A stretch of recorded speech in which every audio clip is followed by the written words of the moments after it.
This is Kindred of New York, a Vampire the Masquerade actual play story. I'm your storyteller, Yirco, and my troupe includes JT as Mick Birmingham and Trish as Valerie Moreau. This is episode 15, Names.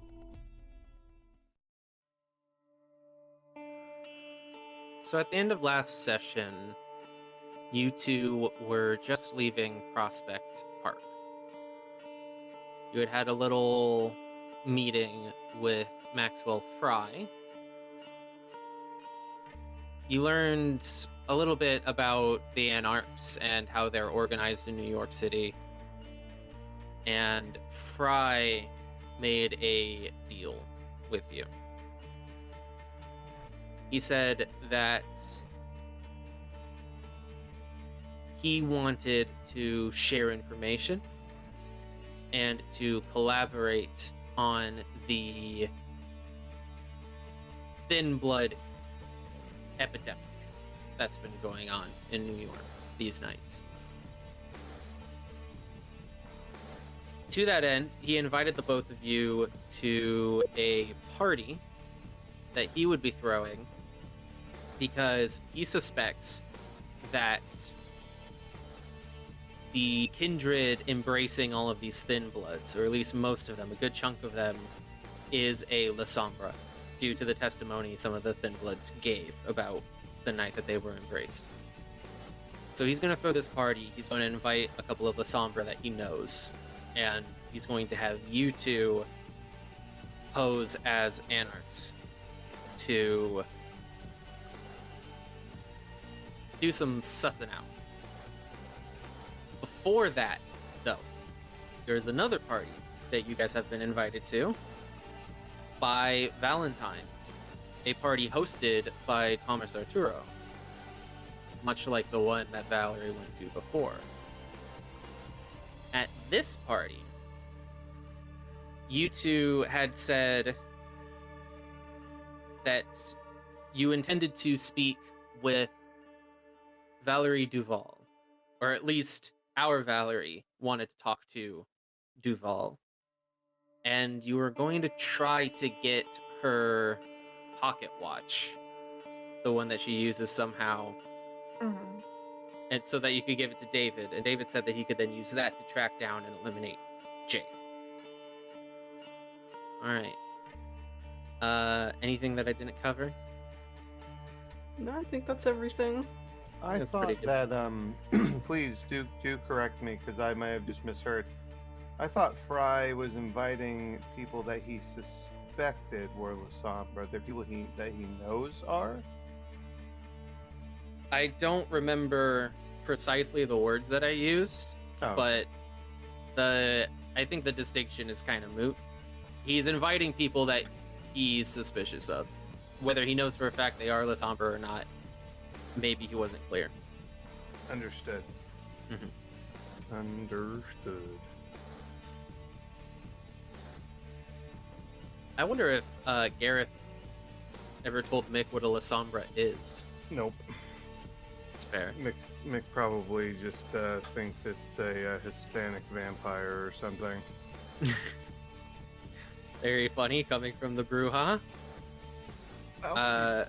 He doesn't know. Like, you know what? Like, he's probably the furthest he could be from being a Bruja. I think the only thing that makes him that is his personality. Like, he knows, like, he didn't even get the starter kit. He got the demo disc. Like, Gareth did not set him up for an even mediocre success. Got the 10-minute free trial. Yeah, Off of middle the back class. of a McDonald's Sprite. Mm-hmm. Middle class laughs at him because he's lower class. How about Valerie and Victor? I think, over the course of 5 years, I think it's likely that you've heard of Clan La Sombra before, but they are sort of not talked about much in the Camarilla, for reasons that you might not know too much about. Maybe that's something you could ask about. Maxwell Fry, for instance, seems happy to share with you, seems happy to fill in the gaps that your sires left in your understanding of kindred experience. That's a big gap, There's a lot of gaps, yeah. at least for Mick. There was also last session a lot of talk about your two trajectories. Yep. Mm-hmm. I don't know. Weight in the sparrow. I liked that a lot. I liked that. I like that was on our minds, and I think that's going to be very relevant tonight. So, with that in mind, you have a day to sleep through, and then tomorrow night is Arturo's party, which you both have been invited to. Valerie as Valentine's date, and Mick is going stag. Always the bridesmaid, never the bride. Eligible bachelor. No, I don't even think he used the word eligible. No. Valentine didn't. No. Nah. What exactly did he say? Why am He I used the forgetting? word Oh, fashionable. That's what it was. Yeah. I fucked that up last session too. I felt like it was more like Valerie was just being nice. Yeah. Yeah. It's getting close to dawn, so I take it you guys probably just want to go to bed, sleep through the day. Give me rouse checks. Probably ideal. I survive. Thank God. I got 5. Am I hungry? I think I'm hungry. Mm-hmm.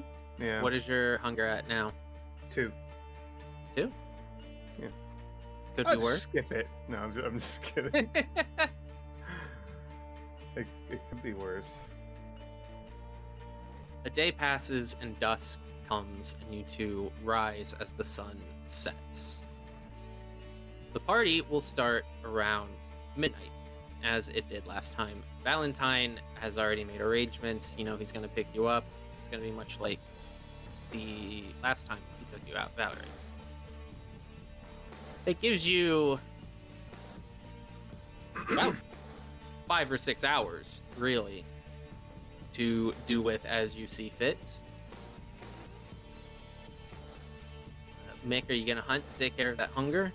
Yeah. Or, all right, Yeah. let's do it. Me and my 9 dice pool. Yes. Because Victor happens to live in a domain that is very well suited to your particular style of hunting.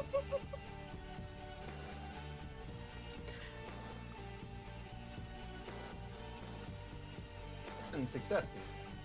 How many successes? 7. That's enough successes. 10? I gotta be honest, I was like, 10? Jesus.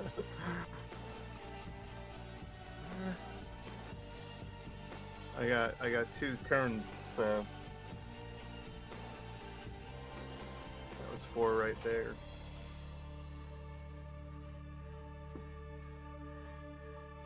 Are you looking for any particular flavor? Are you interested in such things? Not tonight. All right. Well, you can get that quick bite to eat and reduce your hunger by 1 then. Anything else of interest particularly? Or, if I may suggest, Mick, you got a new suit you have to try on. Yeah, that's actually what I was gonna ask about. I was like, that did happen at the end of last session, right? Yeah, you got a suit. Yeah. Oh, he's definitely gonna go and try it on. I imagine the all conversation black. went like, you go out, you hunt, because you're not wearing this outside. Because if you get it dirty, you're gonna get in trouble.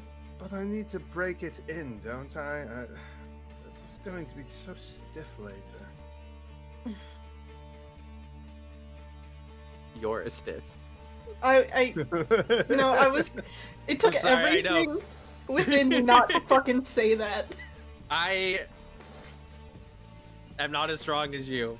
I Honestly, what was gonna come out of my mouth was you make me stiff, and then I was like, wait, no, that's even worse. So I just... No, yeah. No, that's a completely different thing what I said.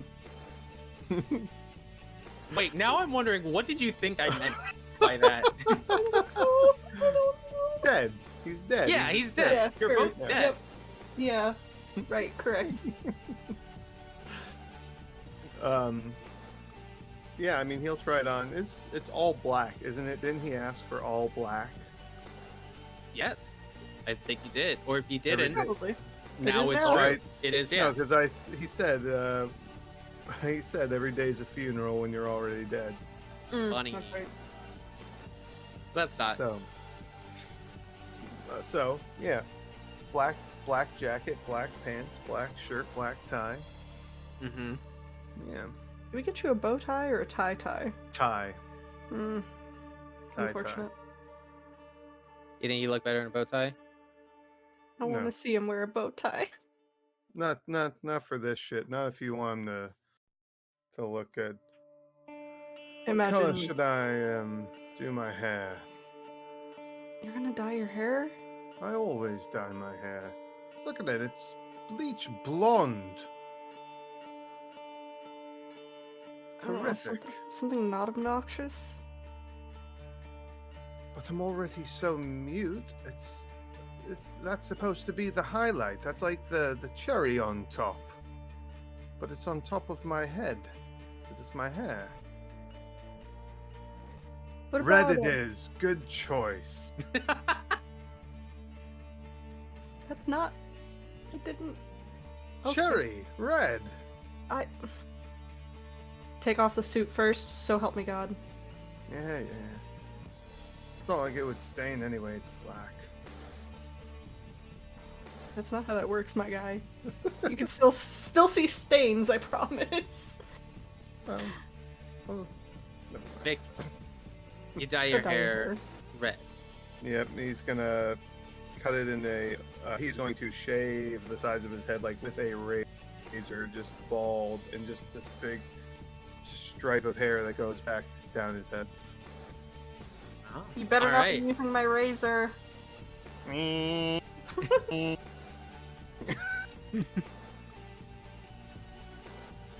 Sorry. Okay.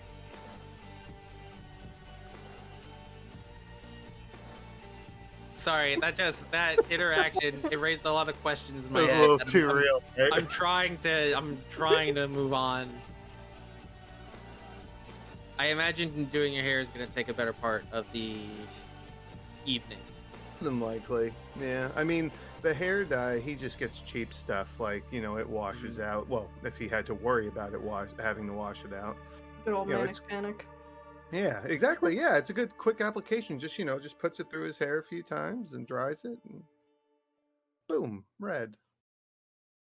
Shaving the hair, though, that probably takes a minute. Valerie, how about you? You up to anything? I mean, she might trim up her hair or something, and then I think I had said last session at some point that she was going to be fixing up the dress that she was wearing, but that was really it. Nothing that's going to take 5 hours. Right. So, Okay. Well, however you kill the time, before too long, it's going to come the hour. A short limousine pulls up in front of your apartment building, and the back opens, and Valentine is already sitting back there, arms out. He's dressed to the nines. He had his hair done. It's in a different hairstyle than the last time you saw him. It's a little bit longer and a little more fashion forward for a man of these nights. Hello, you two. Welcome. Come in, please. And he offers to take your hand, Valerie, to help you in. Mick, you can get in yourself. Oh, yeah. he's not going to take Mick's hand. Mick would be Not so in the century confused. he's from. No. Talk about mixed signals. I mean, As Valerie's like walking out, she is looking from side to side, just to make sure Victor's not like hiding around the corner or some shit. Give me. Okay, I want you to make 2 rolls. Okay. Mm-hmm. First one is going to be resolve and awareness.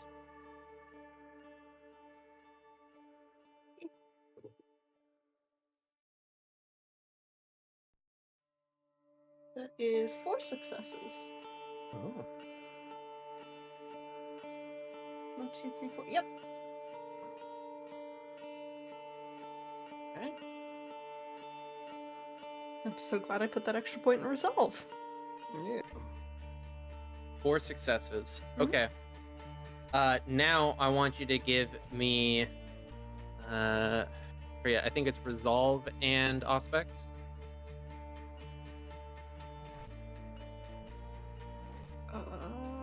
Yes. Do I have 2 in that? I think it's 2. I don't know. And And auspex, you do. You have 2. Yeah. So, same 2. 3. 3 successes. Okay. You don't see Victor. However, you do notice there is a rat that is looking across the street at you, and when you make eye contact, it scurries into an alley. Speaking of small animals, while you process that, what's Poppy up to tonight? He's probably just going to be running Poppy reconnaissance, and he's going to stay outside and just keep an eye out. Okay, stay Not outside. like to communicate with him. He's not going to go into the party because Mick knows that's just a bad idea. Like, Right. That's right, you So- can't talk to Poppy. yeah, If you want to give Poppy commands, that's going to take... animal handling and it's going to take something, right? animal handling. I think charisma, but I'm not certain. Oh, I forgot to. But yeah, you want Okay. him to... You're not bringing him to the party. And you're just going to let Yeah. him Just gonna let him do his thing? Yeah, I mean, he can follow, but he can't come inside.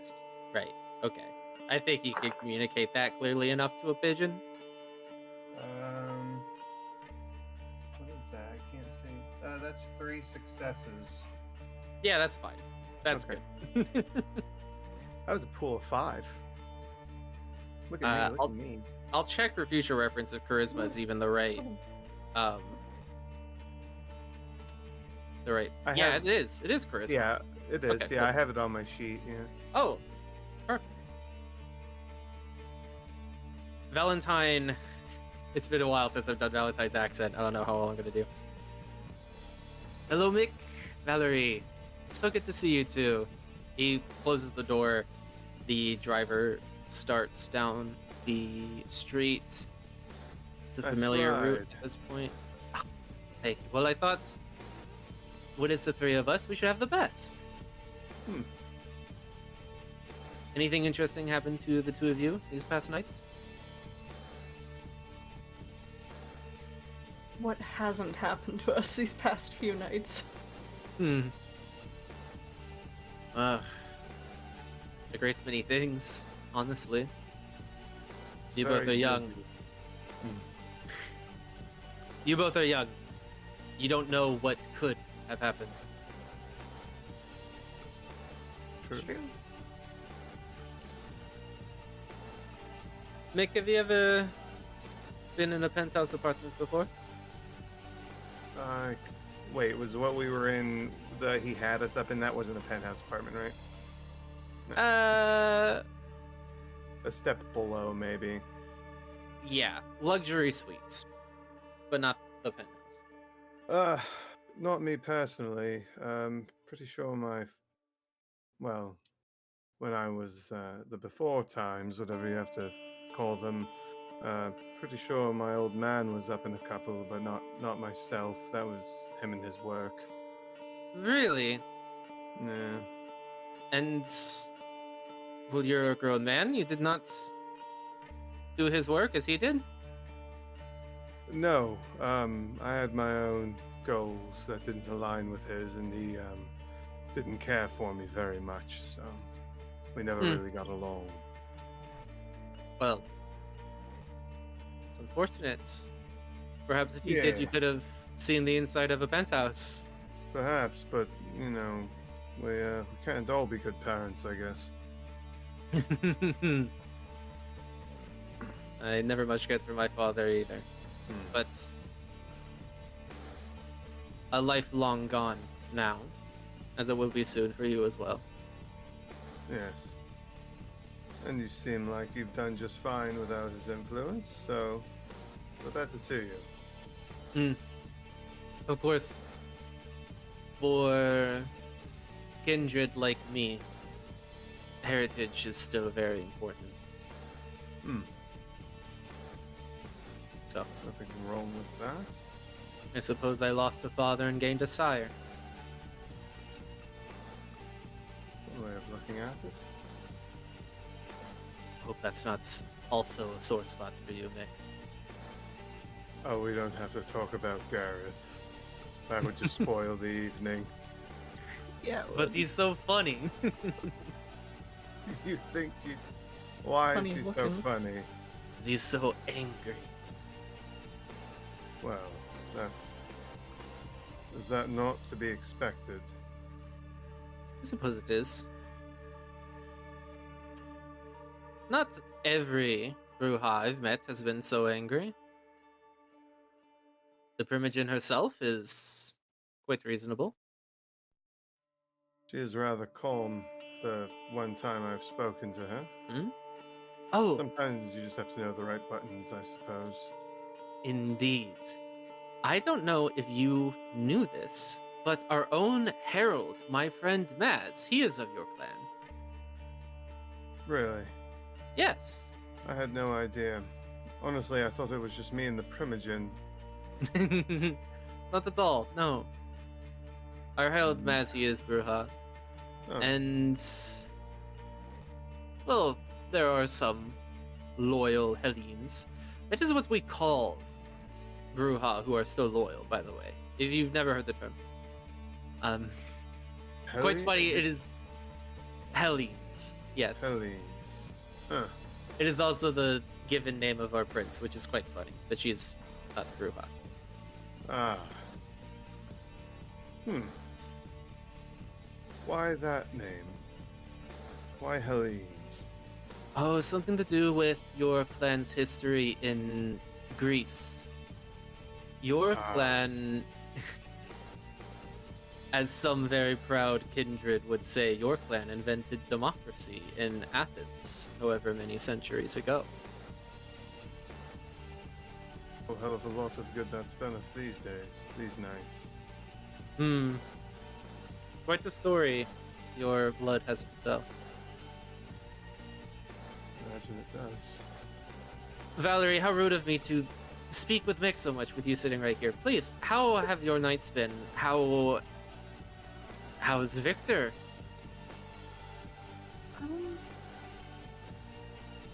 Oh gosh, we've only seen him twice since we've been here, right, Mick? Yes, I believe that's correct. So it's been okay. We saw Estevez the other night. He did! Mhm. Genie. He's a good friend of mine. His friends call him Genie. I don't know if he would like you to call him Genie quite yet, but what did you speak with him about? Oh, I think you knew about our little problem with the Thin Bloods. Yes, of course. So we spoke about those vials that they had and the magic. Yes. So What did he have to say about it? I don't remember what he said. My brain is short-circuiting. Do you think you're gonna find it in your notes, or do you need me? Probably not. Okay. JT, do you remember? Class, can anybody tell me? No, I can't. I don't remember. Thaumaturgy. I think I was too That's all I wrote focused on massacre. You're just trying to remember vocab words. Speaking of massacre, I fucked up her name. I also, I was trying to recall where she was from in the source book, and I said that her name was South African. I checked her entry again. Well, I'm not sure exactly where her name's from, but canonically Masika's from Madagascar. Oh. Which is pretty fucking cool. That is pretty fucking cool. So I don't know if I want to retcon too much stuff that I established. Like South Africa's also a cool place for a character to be from. Yeah. But there's your little tidbit. I don't have the entire New York by Night source book memorized, unfortunately. How dare you? Terrible. All like 800 fucking pages. How awful, yeah. No worries.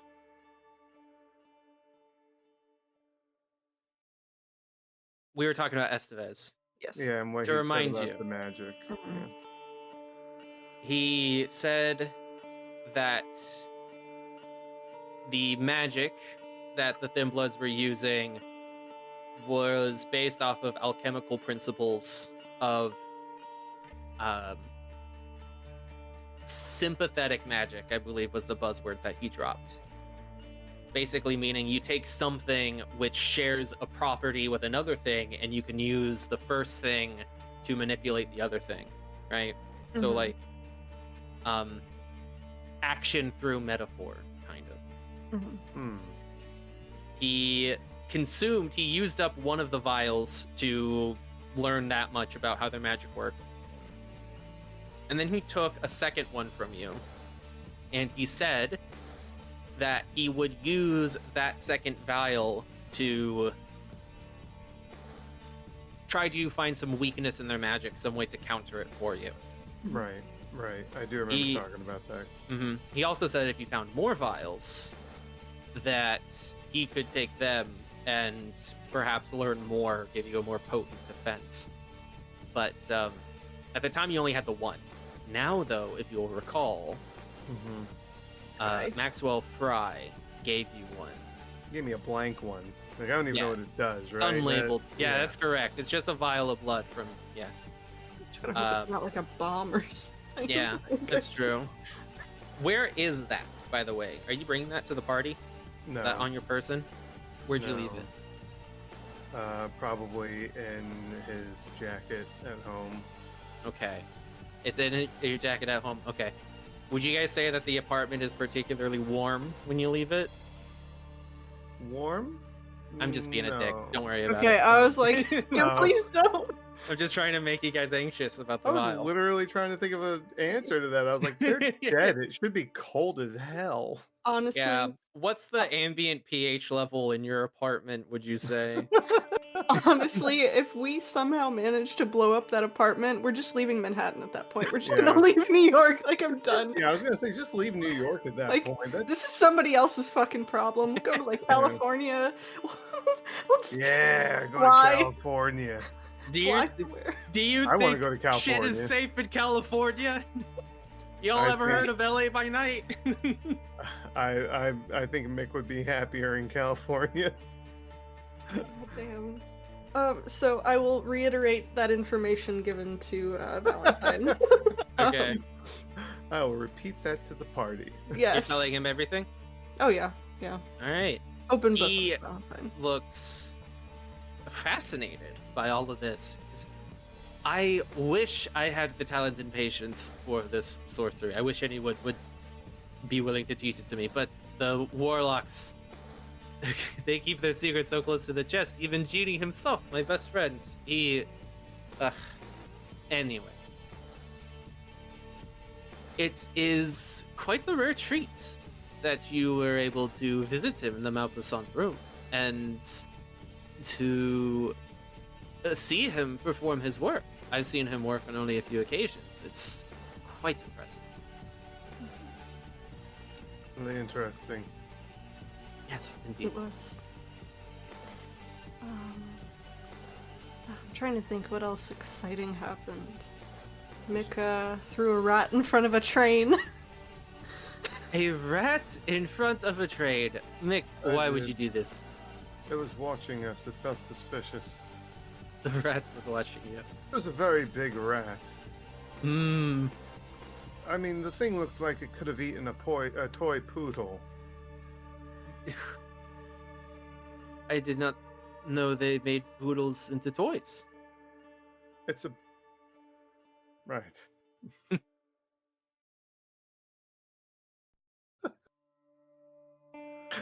Well, it was very suspicious, and we were of the mind that it was watching us, what would you say, with ill intent? With malice. Yes, with malice. And it's also not the first one that I've seen following me around. Oh. First Now time the I was third? with her and she saw one, though. Third? Some rat whisperer, some Pied Piper. Someone has their beady little eyes on you.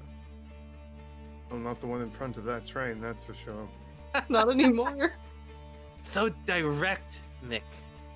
It will serve you well in some cases. Alright, well, not everybody likes a jackhammer, I suppose. Sometimes it takes a chisel. Some people are trying to sleep. Some people, right. I do think, though, the most exciting night of the week will be tonight. Do you? Well, that's so lovely. What do you have planned for tonight, Valerie? I don't know. Maybe just going to this party with someone. I don't know. Someone. Well, someone would be lucky to have you on their arm tonight.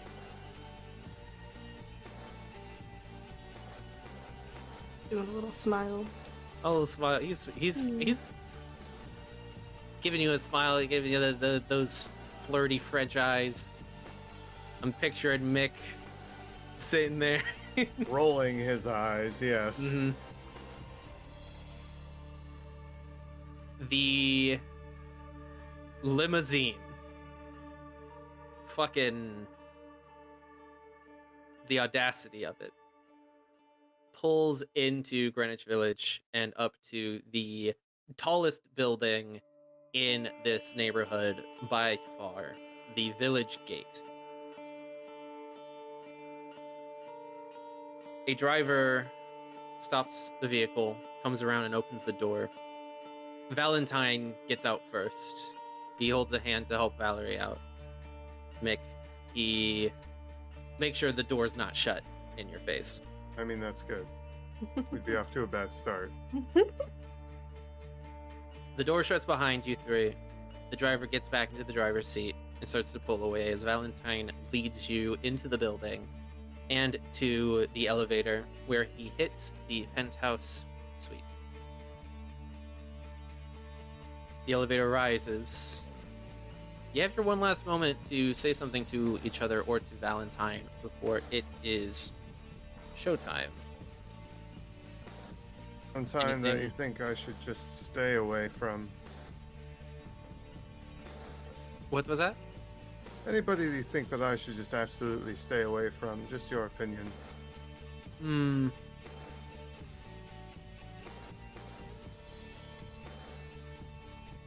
He takes a moment to think. I do not think cowardice would become you. Oh no, I just meant because they're going to bring out the worst in me, not because I'm afraid of them. Elizabeth. Oh, is she going to be here? I don't know. Oh, say no more. I think you understand, Mick, that there is no one I would say you should avoid. I think Understood. you I think you're going to do exactly what you intend to do. Oh, yes. Point made. All right. The doors Oh. open up. Oh, Oh, I was just Ooh. gonna tell. Sorry. no, please. Before the doors open up. Mick, Yes. don't do anything stupid, please. It's all perspective, dear. She's gonna roll her eyes and then kind of hug onto Valentine.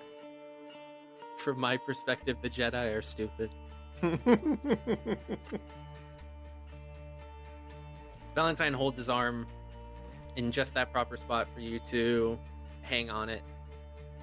And the elevator doors open, and immediately you are greeted by this beautiful interior penthouse apartment.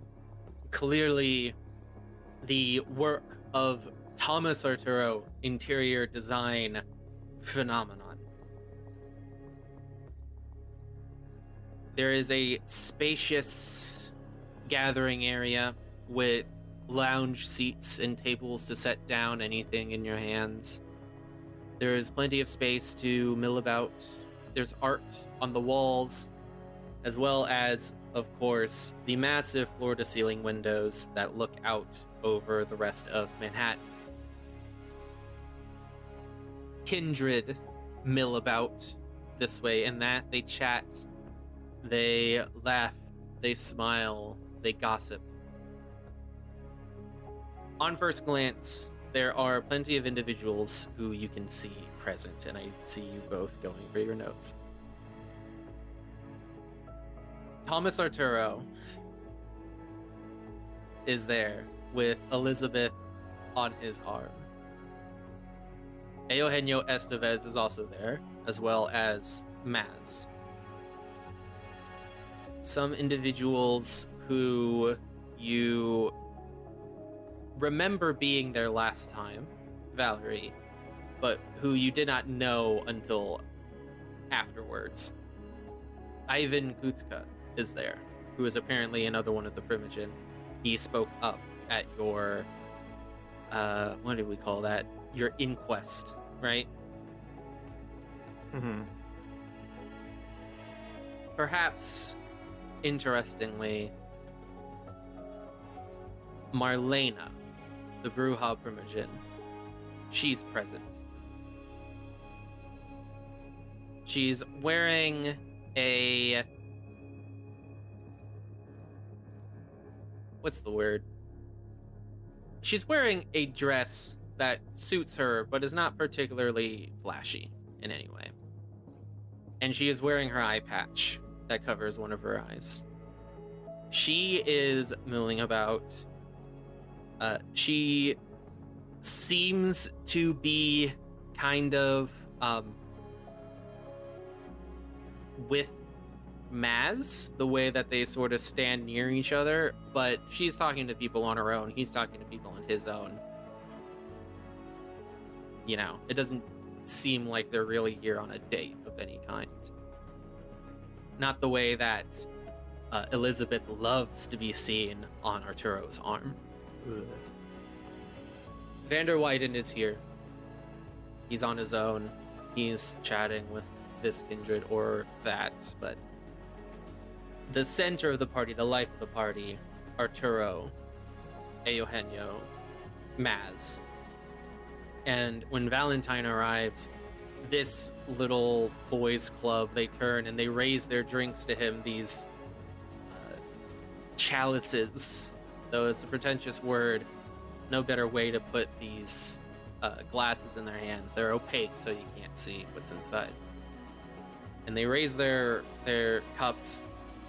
Valentine, so glad you could make it. So happy you're here. You know, how exciting. Valentine, hello, my friends. You all remember Valerie? And, you know, of course, how could we forget, right? Valentine pulls you forward for all the introductions. Everyone says, well, not introductions, all the greetings. Everyone says hello. You make small talk, you chat. Elizabeth is staring you down but she doesn't say anything untoward. She gives you a smile. She says, "It's good to see you."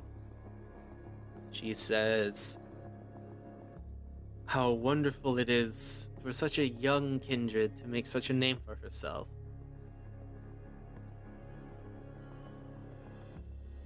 So happy to see you again, Elizabeth. It was a shame you left the party so early last time. I was really enjoying our conversation. You can see her jaw clenching. She's grinding her teeth. Well, perhaps we can finish that conversation. It might not end the way you think, though. And I see you brought Mick. Lovely. And everybody turns and looks at you, Mick. They all are visibly kind of surprised that you're there. But Arturo is the first to speak up. He raises his glass and says, "Well, why shouldn't a young Kindred like Mick come and speak with those more well-established than him? Please, Mick, come. You know me, Thomas Arturo. This is my apartment. Let me show you around, please." Sure. Elizabeth, why don't you stay here and behave? Arturo lets Elizabeth off of his arm, who you can see that she is straining to maintain composure after that little comment. And Arturo comes around to greet you, Mick, and he says, "Mick, it is such a shame that I know so little about you after everything that you've been through, especially with Valerie here. Valerie is such an impressive young Kindred." Yeah, she's a piece of work, isn't she? She is, and my clan should know such works. Certainly. Now, I don't know if I've had the opportunity to properly introduce myself. Primogen of Clan Toreador. I'm an architect by trade and passion. This building I designed, and this penthouse, also my work. I hope it is to your liking. It's very impressive. Very impressive. I've never stepped foot in a penthouse before, so amazing. You first haven't? impression.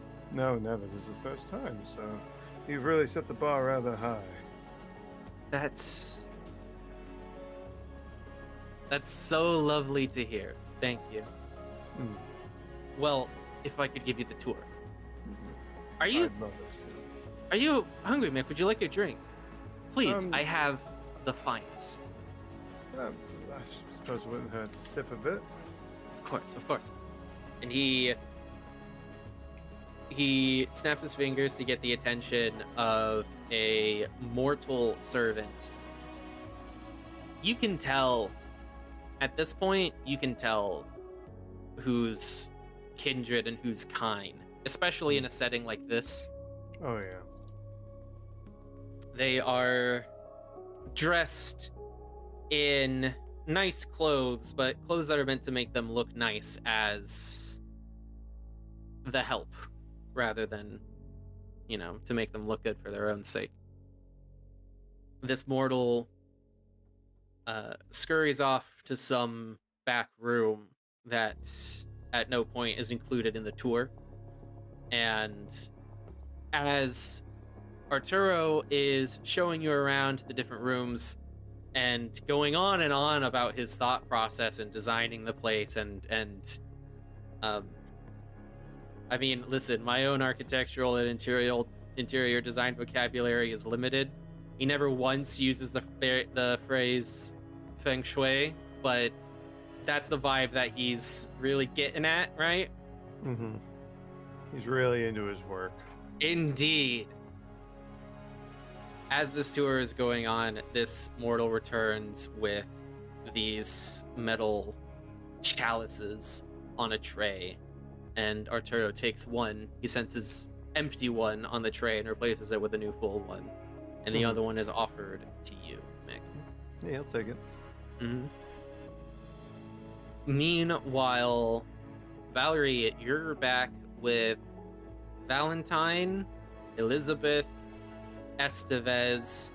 And Masika is there. She's on Ooh. Estevez's arm. She's his Damn date. Double damn it. Sorry, did you want to say something to Masika? Oh, no, it's fine. Mm.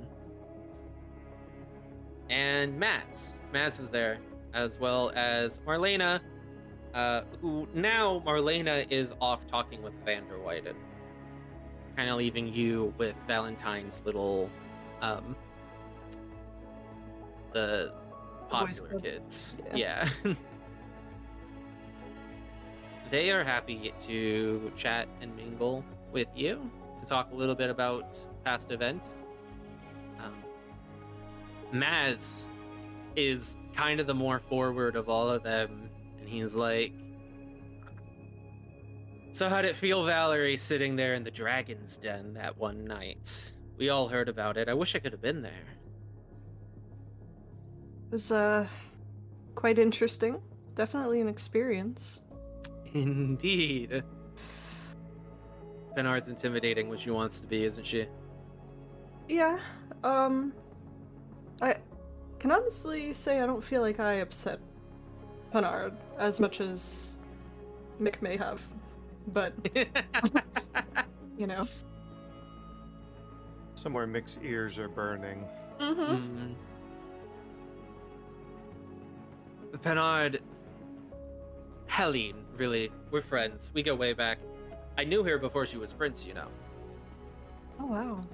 It's true. We were... I don't know, what would you call us? And Estevez chimes in and he says, "I think the term was harpies." And Maz goes, "Harpies! Yes, that's what we called ourselves. What a delight. We were, birds of a feather. Good friends. Arturo, as well. All of us, such a history together." All of this to say, my point is, Bernard, she keeps a tight grip on this city, on the Kindred here, because she has to, but she's softer than she lets on. And at that point, Estevez kind of swats his shoulder and laughs a little bit, like that's kind of not something that he should say, like an OU type thing. And they both kind of giggle about it. Elizabeth kind of giggles, Masika kind of giggles when the cue has been given.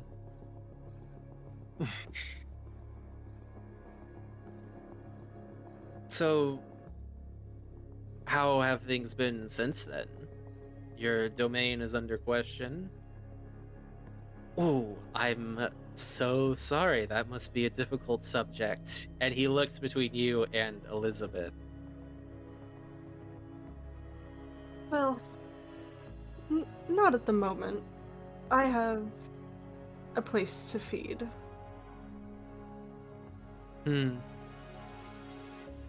Charity from your sire, isn't it? And that's Elizabeth, if it wasn't clear. Bitch got claws. Yeah. Just let me know whenever I get back from the tour, okay? If you want to get in on this, the tour can end whenever you like. Man, I'm trying to get the vibe of like if I could be really spicy. Spicy. Spicity. That's my spicity girls. If Valerie is trying to decide this, we can say the tour is over, and Mick is just kind of listening, but he's standing behind Elizabeth, so you can see him, and he's just giving you this look like, yeah. Okay, are you trying to sneak up behind her? No. Okay. He's just standing behind, like kind of like to the side, so Val could see him, and he's just giving her this encouraging look. Gotcha. It's Okay. trying to decide if she should be spicy or not. Mm-hmm. Mick is the devil on the shoulder right now. I'm not sneaking up Fantastic. on Elizabeth. Okay. Maybe you could see. Maybe Arturo is still giving you the tour, but he's brought you around to show Mhm. you. He is going on and on about how hard he worked to get this exact skyline of Manhattan. Mm-hmm. He's showing you through the windows. Valerie, you could see this past Elizabeth's shoulder on the other side of the gathering room.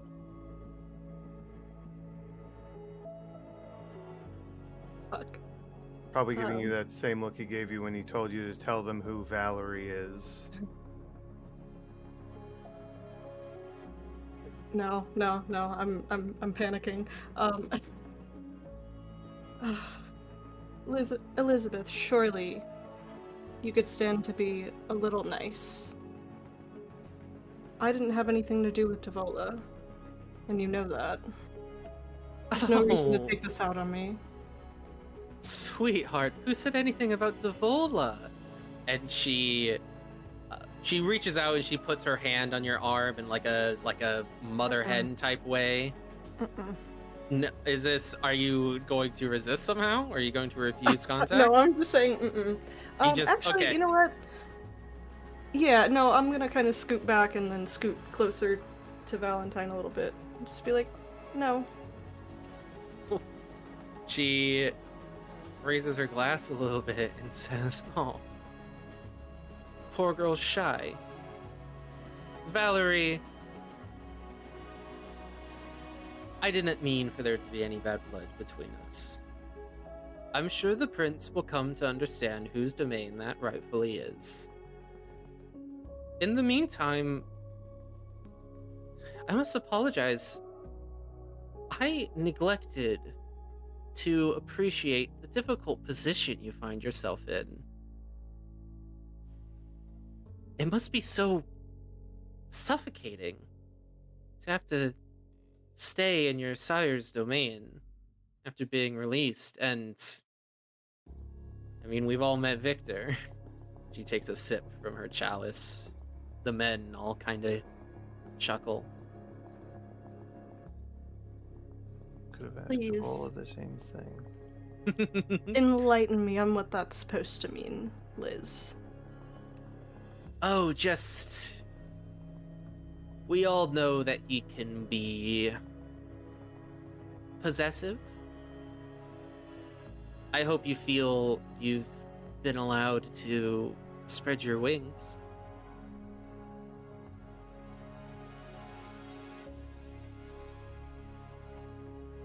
I want to hit this bitch so bad. The men, by the way, and Mastica's there too, like, sipping her drink and, like, trying not to be... It's pretty obvious that she's not, like, a socialite. She's not happy to be here.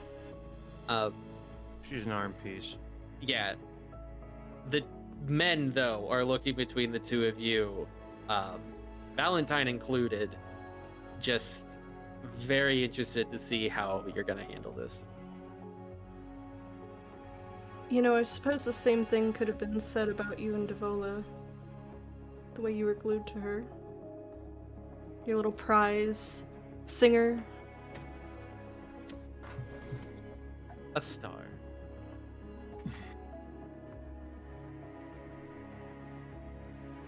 I think Mick's gonna wanna. I mean, the tension's pretty obvious, right? Oh, yeah. Yeah, Mick's gonna walk over now. I think he is gonna walk up behind Elizabeth though, and just do his best to not be heard until the very last minute. He's not gonna be like booga booga, but he just wants to walk past her and stand next to Valerie. The first step you take towards her, she turns her head and looks at you.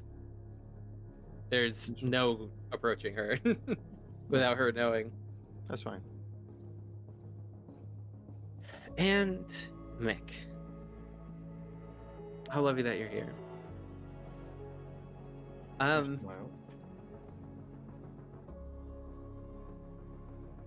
Have you been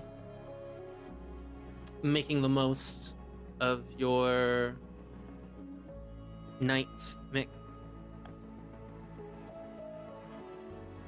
It's a very lovely tour. Yes, it was very nice so far. We'll see how the rest of it goes. You having a good night? Oh, I was having a lovely time. Thank you. Oh, good. Oh, was. Sorry to spoil your fun, Liz. I would like for you to give me a couple of rolls. Oh god.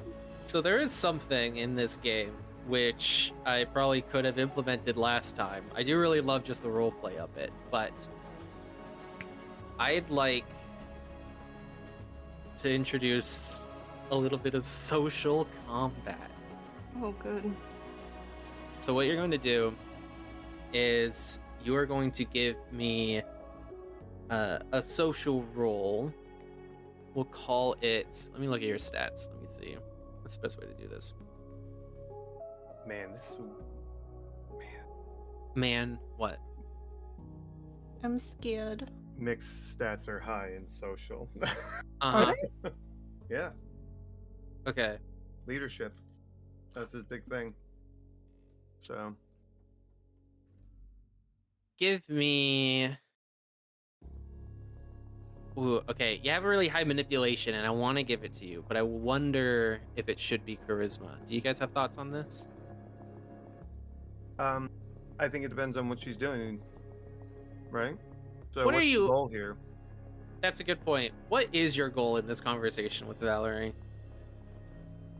I kind of just want to make her mad. You want to make her mad? Not behave. Well, that All I right. would say is manipulation. That's manipulation. If you were trying to so- impress the people around her, I'd say it's charisma. But you're directly trying to influence her, yeah. Well, manipulation. Give me manipulation and intimidation, please. And then she's gonna Oi. make her roll. Would it be proper to... I know I got away with doing the demontation thing the last time. Yeah. Surely I couldn't get away with it twice, right? Yeah. I mean, it's a very subtle skill. Right. I don't want to do it directly in front of them, just in case. Okay. And you know Arturo's back because I'm done with his Right. ego tour. Okay, well, fuck you, Liz. 5, 6 successes. Holy shit! I got 2 How many 10. dice did you roll? You got a critical? 6. Yeah. All right. I That's had a 2. critical. That's really good. That would not happen to be a messy critical, would it? No, sir. All right.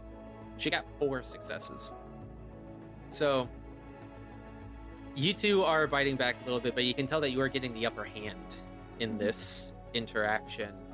You can tell that you are leaving a good impression. You're making her seem a little bit the fool.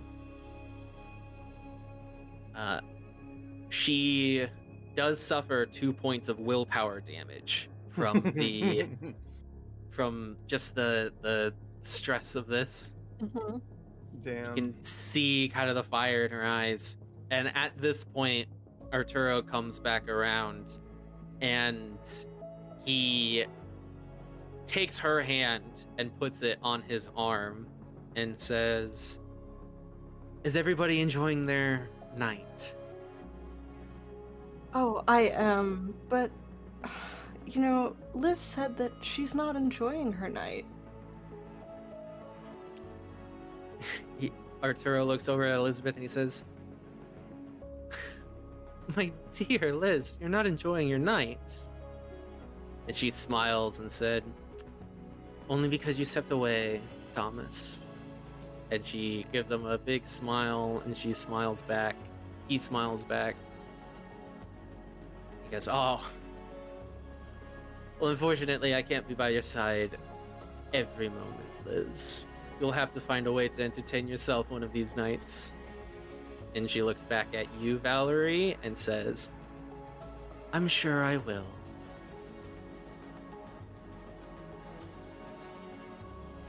Arturo, Thomas, could we speak for a moment, please? Yes, of course. Liz, please, all of you. responsibility calls. I hope you all enjoy your night. If you need anything, please don't hesitate to let any of my fine servants know. And Thank you for the tour, Arturo. I appreciate of it. course, Mick. It was so lovely to get to know you better. Yes, you as well. And Finger wave.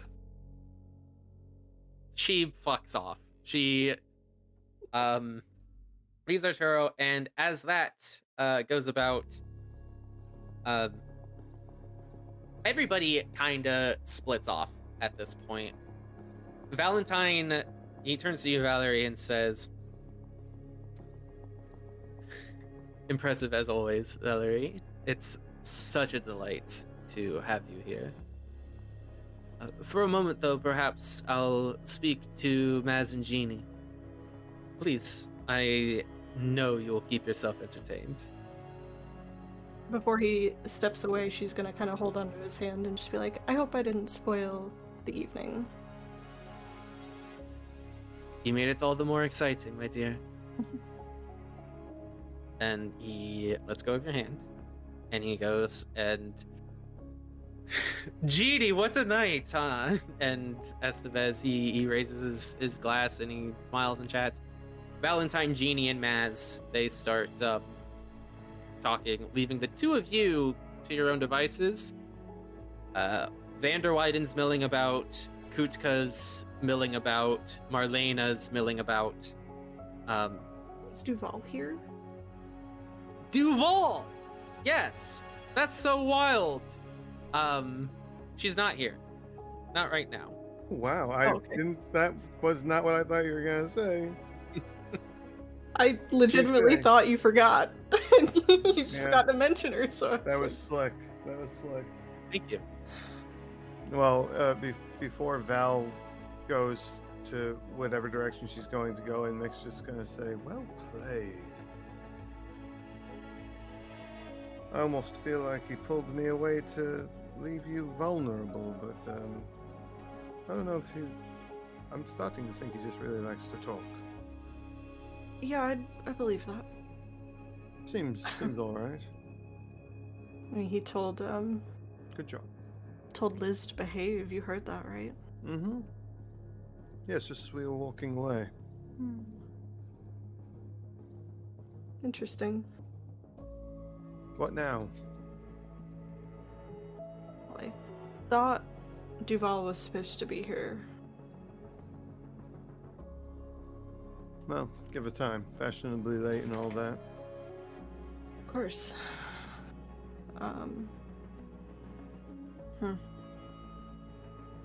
You don't see any fashionable bachelorettes, do you? What? Me? Yeah. No, I'm talking. Yes, Mick. I don't think I've quite pulled myself out of the gutter to consider such things, so... You never know. Yeah, well, who knows? You pulled Another yourself baby out of the sad. dumpster. Yeah. What's that? You pulled yourself out of the dumpster.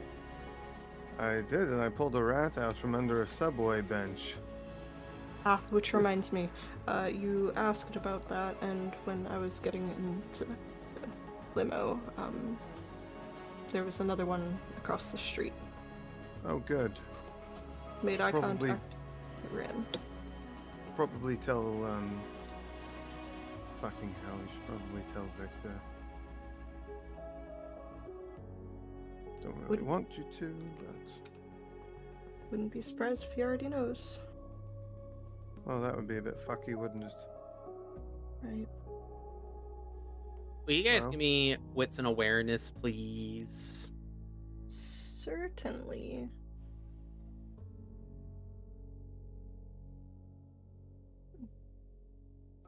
Fuck. One success. Okay. Not a big pool for me at all. If at any point Marlena looks Mick's way, he is going to acknowledge her and just kind of like give her a nod or, Okay. a little wave. Just an acknowledgement. So I If have she two... wants to talk, that's on her. Go ahead. Sorry. Mhm. So I have 2 successes. However, if that's not enough, I also have 2 ones. Okay. I don't know if that has to. Yeah, Are any of the ones on a hunger die? they are not. Okay. Then the ones don't matter. Okay. Couldn't remember. You said you had 2 successes? Mm-hmm. 2 successes is enough for you to notice Vanderwyden. He's kind of off on his own. I don't know if you recall, but he's not particularly popular. He is standing just kind of in the periphery of the socializing that's going on. But he was looking your direction when you looked over at him and you made eye contact, and he gives you a nod and he raises your glass to acknowledge you. He doesn't specifically invite you to talk or wave you over or anything like that, but he does just give you like a friendly impression, kind of to show that he's on your side, perhaps you could say. Valerie's gonna give Mick an old 1-2 pat and just say, "Good luck, champ," and then just walk over to Vanderwyden. Right. Right, I'll just stand here and keep the floor in place. Mm-hmm. Be a wallflower. No, I want to be in everybody's way. Mick, Just plank on the floor. if you are looking around, Mm-hmm. and if you're watching Marlena, Mm-hmm. she's talking to Ivan Kutska at the moment, but you do see her glancing over at you. Okay. Yeah, you see her glancing over at you. You make eye contact.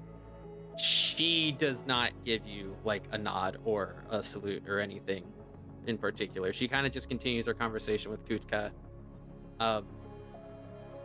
in such a way as if not to signal to him that she had like made a connection with someone else during their conversation. You know what I'm saying? Mm-hmm. Mm-hmm. Hmm. Well, I just remembered what your fucking hair looks like. People would have commented on that, probably. good. Arturo at some point during the tour would be like, I am fascinated by your hair, by the way. Like, something like that. A little... Mm-hmm. Yeah. I mean, he'd probably just say something stupid like, well, you know, everything else just looked so... It looked so good that, you know, it was like, well, now we just need the cherry on top. And I said, oh, yeah, Valerie, you're right. And I dyed my hair red like cherry. He would laugh at that like it was funny. Like it was funny. Yeah, So, I caught yeah. that too. Yeah. So, Mick, you got your drink. Are you just gonna sip on it and be the cool lone wolf at the party? That's fine. That's valid. Yeah, I know, but it's not gonna help him.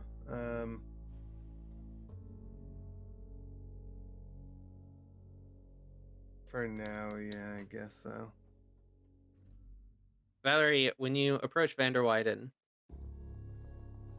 he gives you a look and a smile. His smile is friendly, but he's not great at smiling, you know, and some people are like that. He gives you a smile which is unintentionally a little off-putting. And he says, there's too much teeth. Yeah. How are you enjoying the night? It's entertaining. Slightly. Does Victor know that you're here? I didn't mention it. You know he's gonna be upset if he finds out.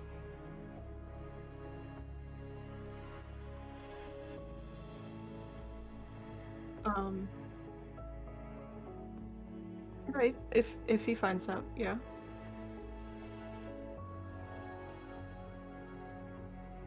Are you being careful who you associate with? I'd like to think so.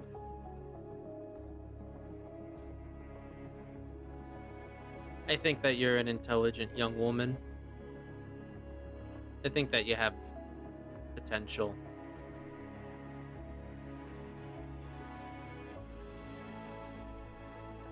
I think you should be careful who you associate with.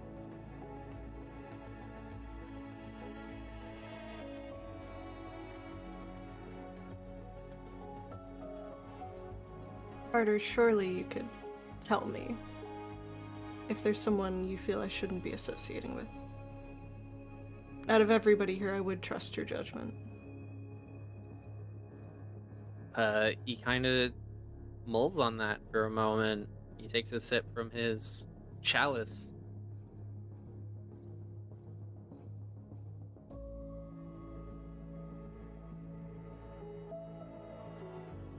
You want me to name names? It would help.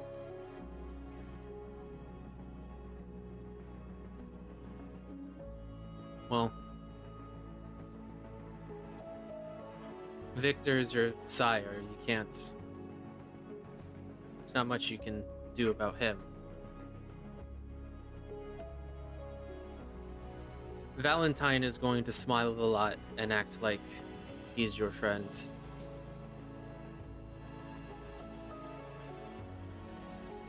And he kind of seems to hesitate to find the words a little bit. And then he looks around and he kind of turns so that his back is towards the little boys club, Maz, Estevez, Valentine. And he leans in so that he can whisper really quiet to you. He says,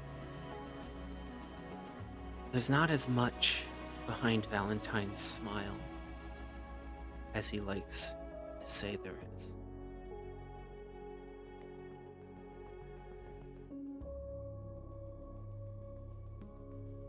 And he kind of stands back up tall again.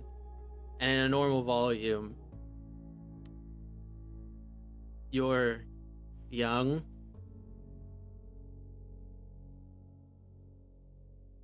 Sometimes there can be kindness, but around here there are knives in every smile."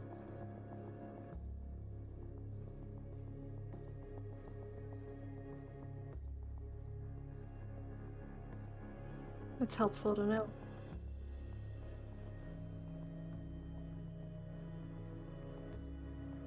Thank you, Carter. It's my job to look after this clan. We cannot rely on support from outside. They don't care for us and they don't understand us.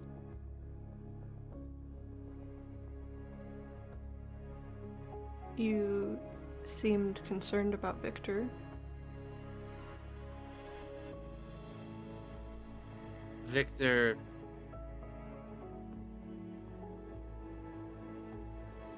He might be of our blood. I mean, his blood is your blood. But he doesn't have our best interests at heart. Not yours or mine.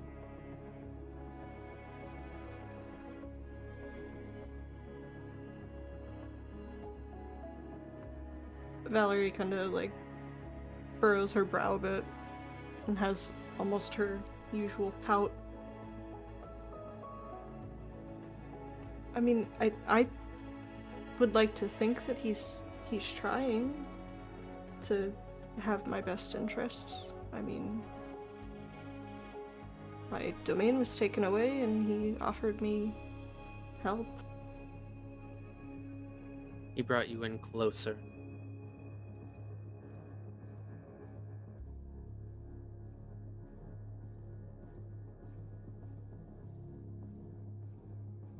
This This isn't the place to talk.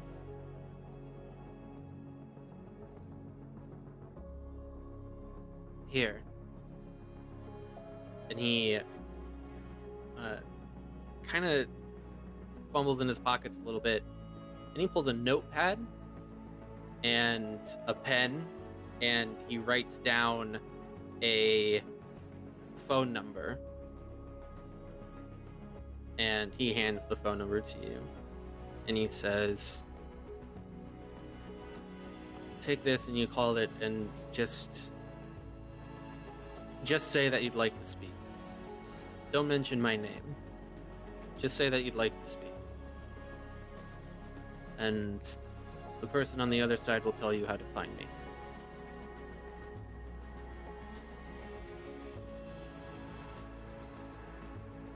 When would you like to meet? Whenever you need some guidance.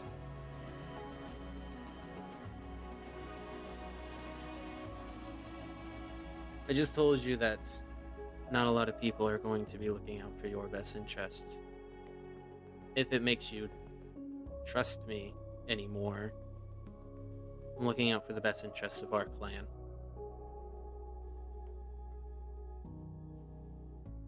People are learning your name. You're coming to parties like this. You're embarrassing well-established toreador, frankly. The way you act going forward is going to be important, not just for you, but for all of the blood of Malkav. In this city, at least.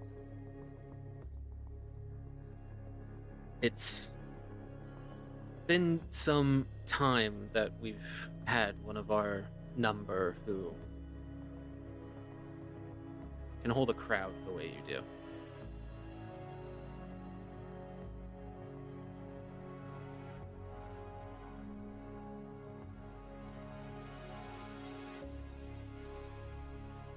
I do what I have to whether it's to live another night, just to survive. And hell, I enjoy it a little bit.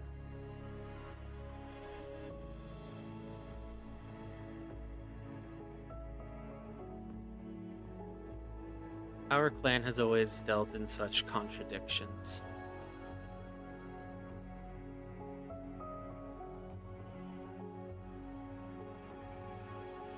I think I'm going to go.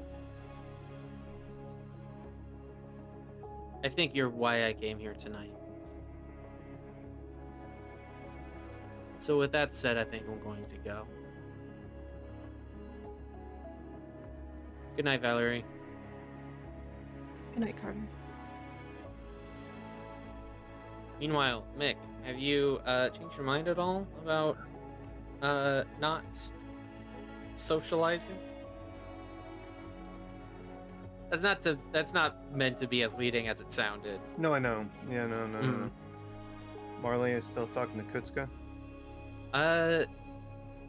After a little bit the conversation, Kutska, do you want to give me insight? Maybe wits or resolve? I'll let you pick. Plus insight. Well, I don't think either of them are very good for you. Yeah. I have 8 points in insight, yeah. Oh, so okay. We'll just do Dude. wits. Okay. That's 1 success out of 2. One success. Okay. With 1 success, it's not a super engaged conversation that they're in.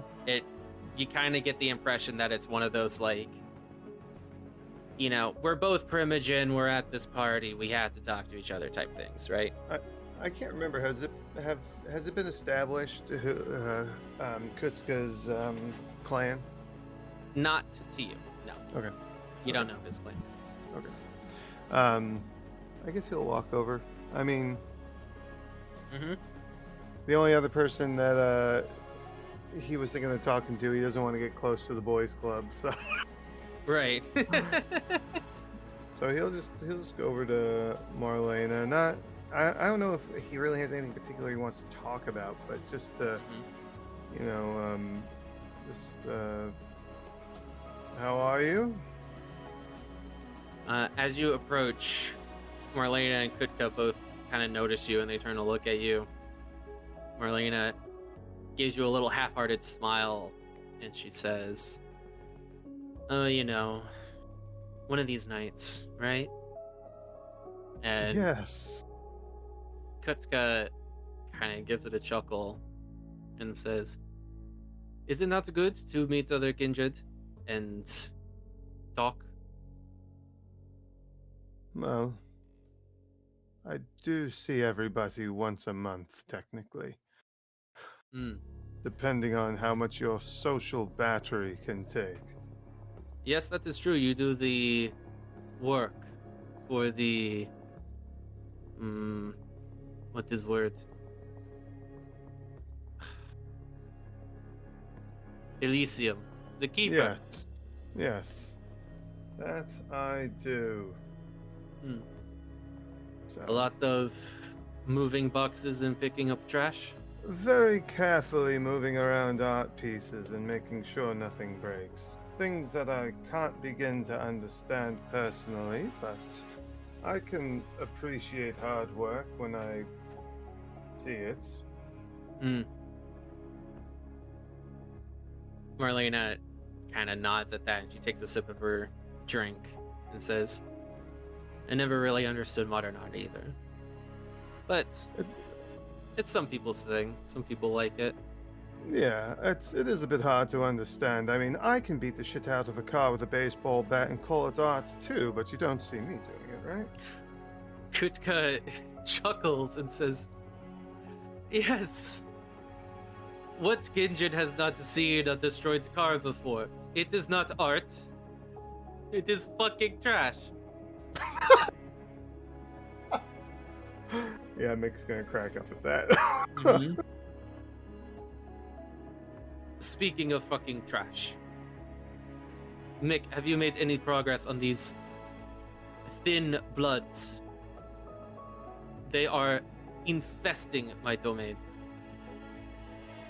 Oh, what domain is that exactly? Can I just say before I continue, he's supposed to be Russian. Mm-hmm. Man, how am I doing with the accent? you're fine. It's been a Yeah. long time since I worry like any second now I'm gonna be talking as Kutka and I'm gonna slip into Valentine accidentally. No, you're doing fine. Thank you so much. I've been of the mind that he's Russian, so. Yeah. That's so good to hear.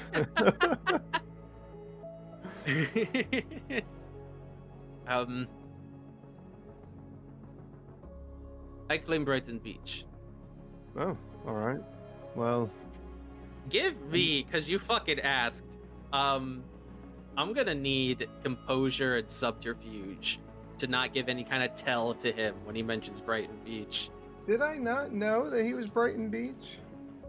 Uh, I know I you fucking... might have put together that he was Russian, and Yeah. that he was Russian, basically. But he Yeah. never mentioned Brighton Beach specifically, and I mean, you are talking about Brighton Beach, and you know for a fact that you pulled out an operation on behalf of the Nosferatu in Brighton Beach. So Okay. I want this role. 2. Those successes. All right. So he got 3 successes on his insight. Which just fell. Okay. I'm okay. Everything's okay. So when he mentions Brighton Beach, Mm-hmm. you give a little bit of a tell. You don't notice it. Mm-hmm. But you were saying something like, "Oh, Brighton Beach, right?" Mm-hmm. He's like, "Yes. Do you know it?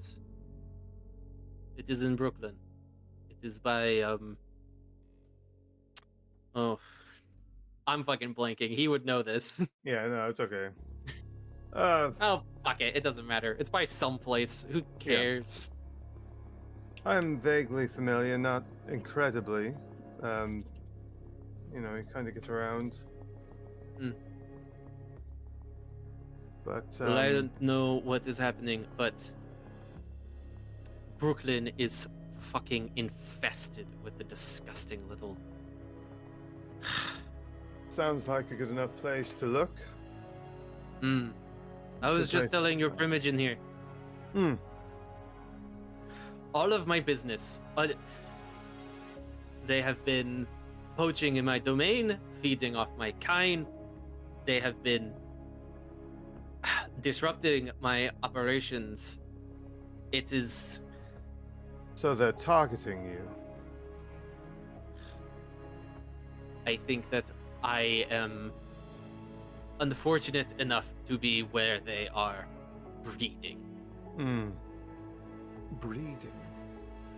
That's As a they term. multiply. Hmm. Fucking rats. Hmm. Well,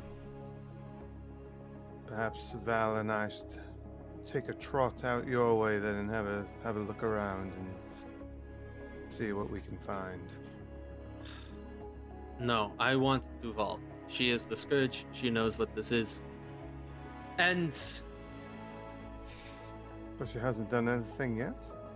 she has been doing plenty. Killing Thin Bloods is not the problem. I can kill Thin Bloods. My people Alright. kill Thin Bloods. My ghouls kill Thin Bloods.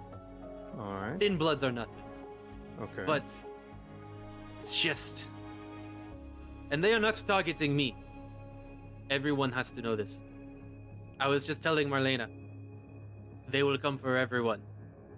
Once they are done in my domain, they will expand, they will spread like rats, like a plague. Mm-hmm. No, it is the entire Camarilla that they hate.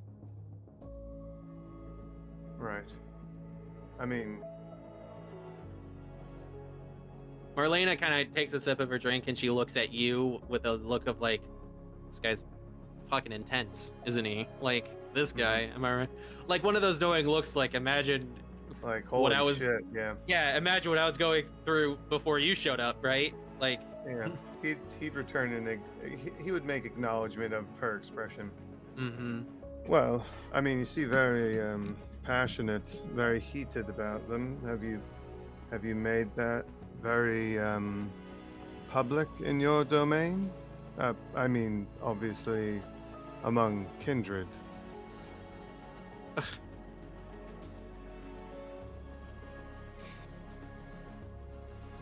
Any Kindred who comes in my domain, I have not set this, but I think I will. Any Kindred who passes through my domain cannot leave before they have decapitated one Thin Blood. That is what I will accept. You don't think that that's going to garner you attention? Like, possibly make your situation worse? How could dead Thin Bloods make my situation worse? Well, not the dead ones.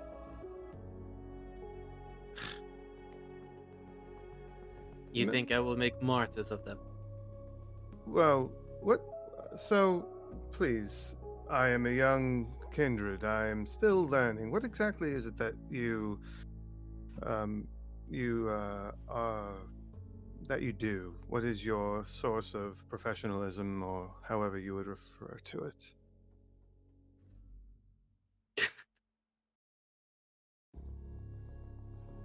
What do you do, other than, this? I don't have the fucking organized crime in New York City. Yeah? All right. Well, no, that's getting somewhere. So, organized crime. You have underlings, right? What are you getting at? I'm trying to explain something. Well, not trying to. I am explaining something. I'm sure you'll understand it. You have Explain something underlings. to me. I'm trying to help. Say it then.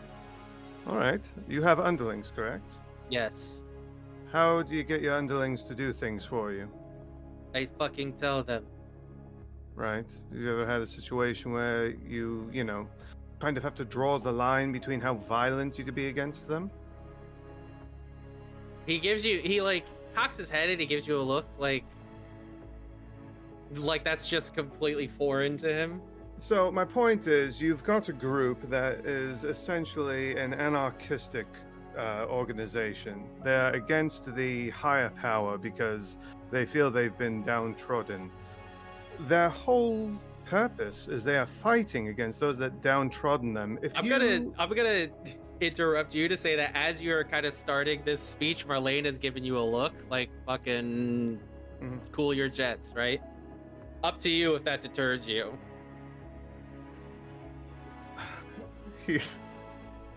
Hold on. Nicholas? Nicholas.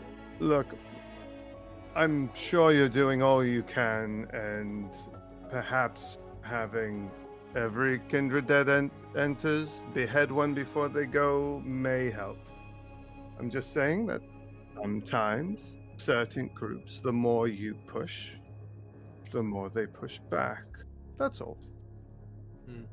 But you certainly have ideas, and ideas are good.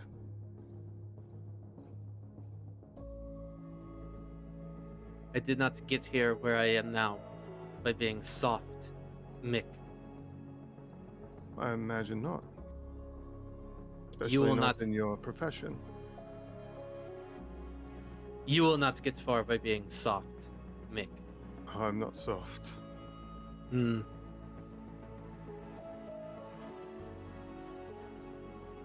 My people, they do what I say because I tell them. They do what I say because I fucking own them. That is the only way you can have control. Right. Noted.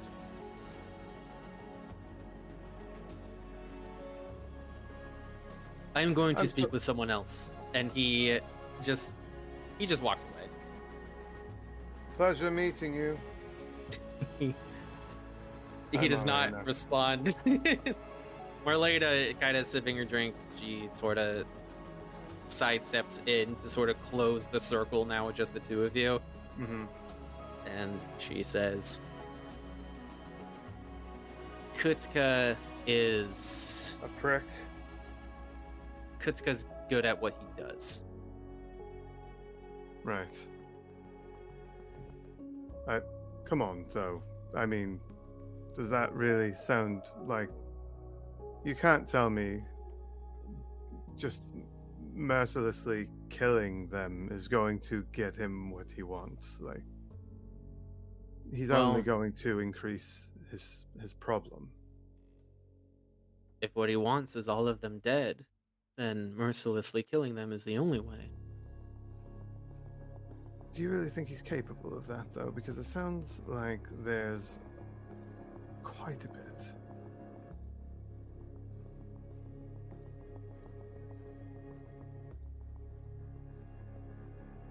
Kutska...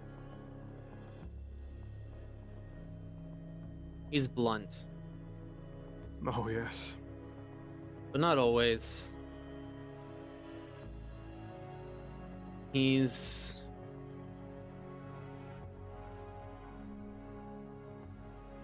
good with spin and with the media. He's good at making things look the way he wants to.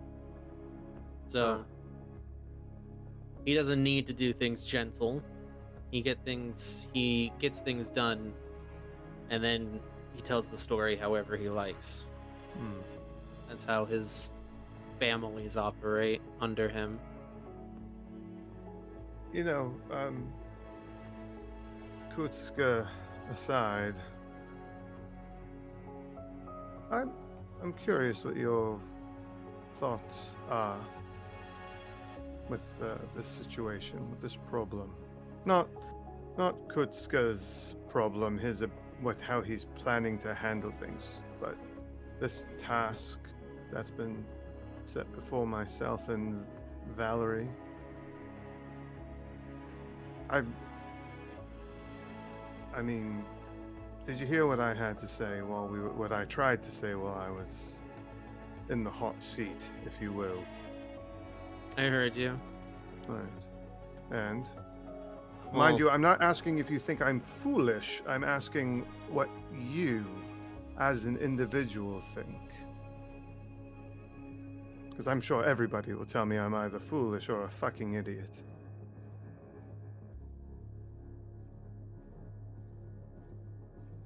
I think that this thin blood problem is causing too much chaos for this city. Mhm. I don't know how to fix it. I'm not as blunt as Kutka. I think that most people, if you can get them to cooperate, can be worth more alive than dead.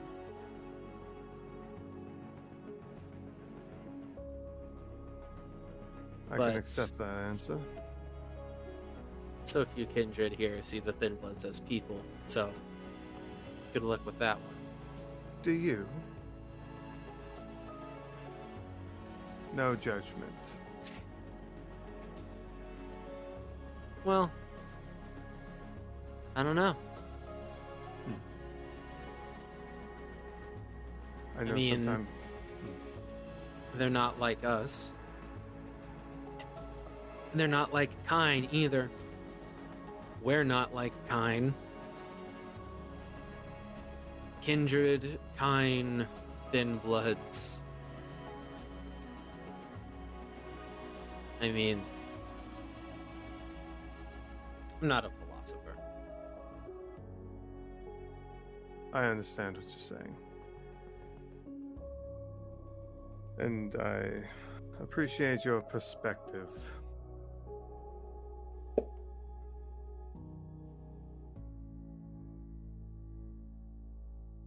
You being careful, Mick?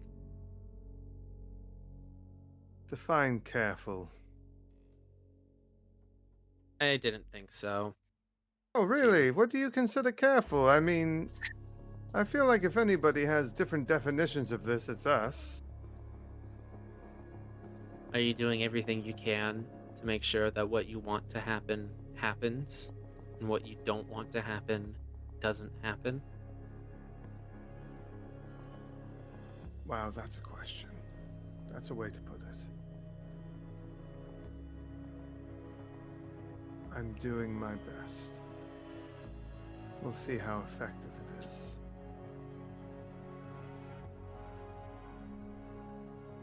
At this point, this will be about the time when you end your conversation with Vander Wyden, and at about this point in your conversation with Marlena, the elevator doors open, and in struts Duval. She's wearing this very form-fitting red dress that accentuates her figure and definitely brings a lot of attention to her. She's wearing these earrings that frame her face in a particular way. Her hair is done up in this very intricate updo. And she's carrying a little handbag. And as she enters the room, the boys' club, which Arturo has now rejoined, by the way, and Elizabeth is now speaking with Kutka. The boys' club turns to Duval as she enters and raised glasses cheers. Duval, Valerie, darling, you look lovely, etc. Right? So happy you can make it. We were worried you weren't going to be here tonight. Like that sort of thing. She When gives she- her... Oh, no, please. I was going to say, when she comes in off the elevator, Mick is going to say to Marlena quietly, and that's a big source of my problem right now. There's a good chance she can hear you. Good. Marlena, I'm so Sorry. No, it's okay. I was just gonna say, I'm Okay. pretty sure he knows I don't like her anyway. Marlena is big smiles. Fang's in at the moment. She greets everyone. She shakes hands. She mwah, mwah, right? Cheek to cheek, right? A lot of like, how are you? I'm well. I'm lovely. Lovely night. Lovely, right? And as she's going through all of these greetings, Vander Wyden passes right by her. Nobody makes mention of him. He just slips into the elevator before the doors close behind her, and he hits the button, and the doors close, and he's gone. Duval looks around the room to take inventory of those present, and she does spot each of you. You're kind of on opposite side of the rooms at the moment. Mick, she sees you first, and she gives you a big smile with fangs. Valerie, she turns and looks at you, and she gives you a big smile with fangs and a little finger wave. So Valerie Duval has made her appearance. She's mingled a little bit with the boys club, we've been calling them. And then the boys club is kind of breaking off here and there, people milling about. Duval is chatting with Maz at the moment.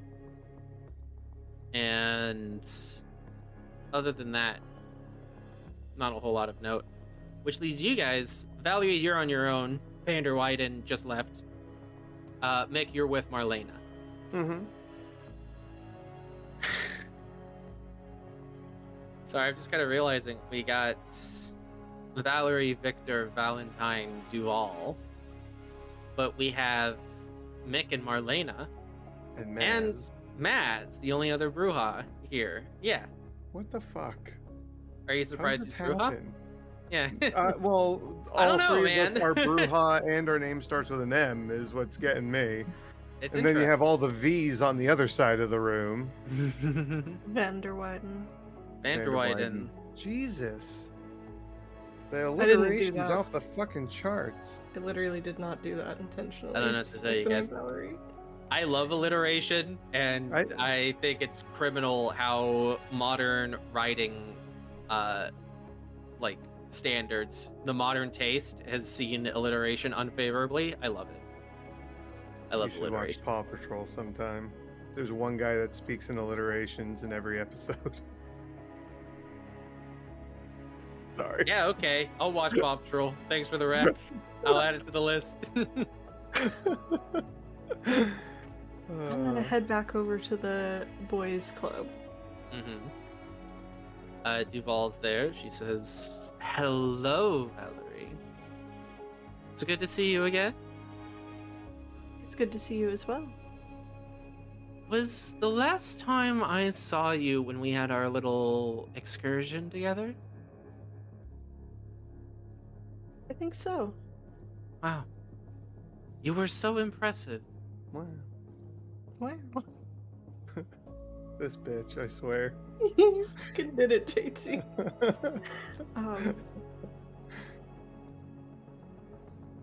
Valerie's kind of looking around to see where Mick is. And then she turns back and says, yeah, it was, very interesting.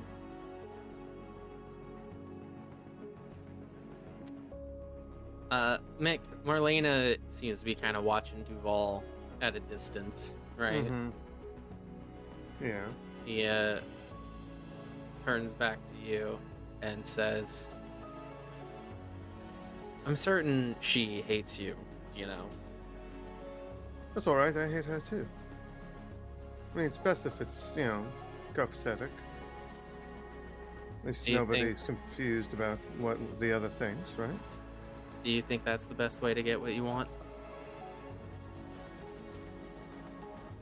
I don't know.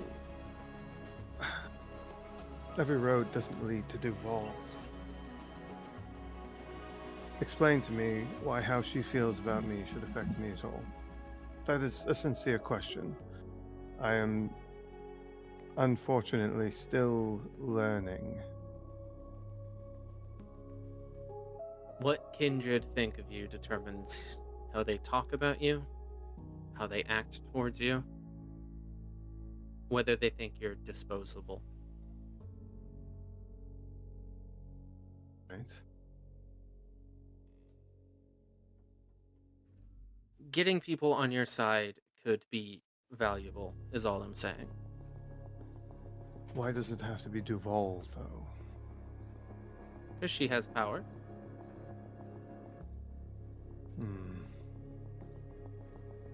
But, you don't have to get your power from the top down. Some people can get it from the bottom up.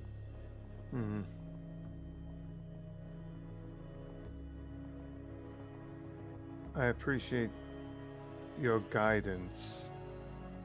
And this isn't meant as a slight, but I fucking hate how this works. That's just my opinion. It's nothing to do with you. You can hate the game, Mick, but you still have to play. I know. I know.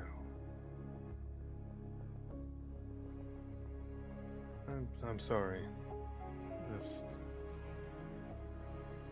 You understand my frustration, at least, yes? Maybe a little bit, a lot of bit. I suppose. I mean, I was young once. But,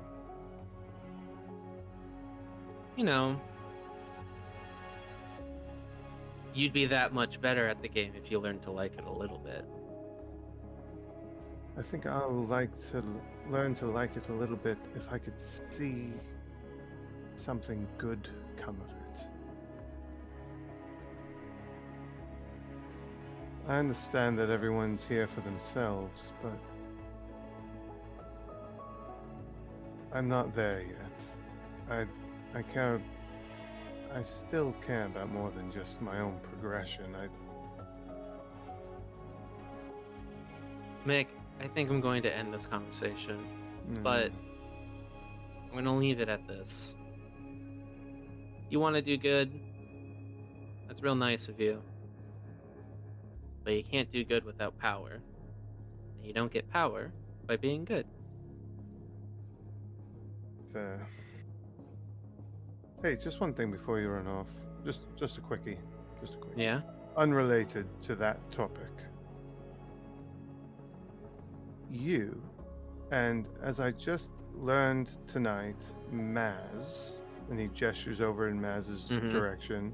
Maz is chatting with Valentine. You're the only... Yeah, it's not like, he's just like, you're the only... I'm not counting asshole. You're the only two that are of the same clan. Who else could I... Not that you're not pleasant to talk to. Who would you... Who could I talk to?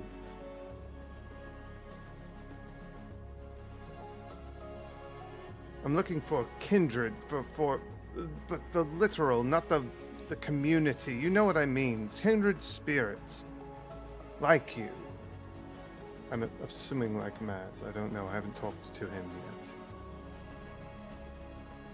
Maz is likable enough. Okay. But does anybody recommend or think it would be good for me to get to know?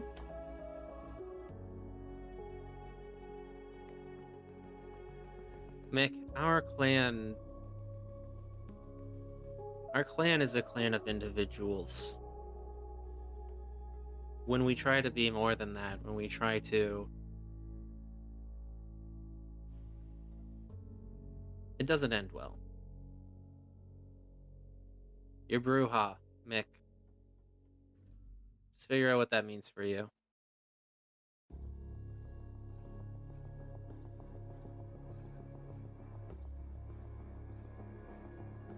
Alright, well, thanks. Appreciate it. I mean, that's my job, isn't it? That's what I'm told, yes. Or, wait, was I told? I think I told you. That was almost, that was weeks ago. You expect me to remember that far back? Good night, He's Mick. kidding. He's being an ass. Yeah. Good night, Marlena. It's good seeing you again. She finishes her drink and she sets the chalice on a servant's tray, and then she heads for the elevator. Valerie, what are you up to? Chatting up Duval. Yeah. Oh yeah. Yeah. And You just making small talk with her? Mick, you could see Valerie talking to Duval, by the way. Yeah. Hold on. Oh, he's rolling. What are you rolling, bud? Alright, well, without an aggressive stance, just a casual, he's gonna go walk over to Val, not Duval. Just, you know, reconnecting because Marlena left. He's not instigating anything. Mm-hmm. You just want to be part of the party. He just wants to... Yeah. Such words would never leave his mouth. But yes. Essentially, that's the vibe. Duval gives you a big smile. He smiles back. Hello there, Mick. It's good to see you again. Duval, it's a pleasure. Valerie and I here were just reminiscing. Oh. It's a shame you weren't there to join us, by the way. Well, you know, we all have our own things to do, right? We all have our own qualms. I suppose. But not all of us, though. And she gives you a little look, Valerie. It's an approving look. It's a bit, yeah, I don't know how to describe it. Perhaps, knowing. Might even say in some way intimate. Valerie, definitely pauses for a second and then tries to kind of regain herself. Mm-hmm. And then smiles. You know, Valerie, I remember, oh gosh, when was it? It wasn't the last time. I think when before Devola passed, you mentioned us possibly hunting together. I was wondering if that was still on the table.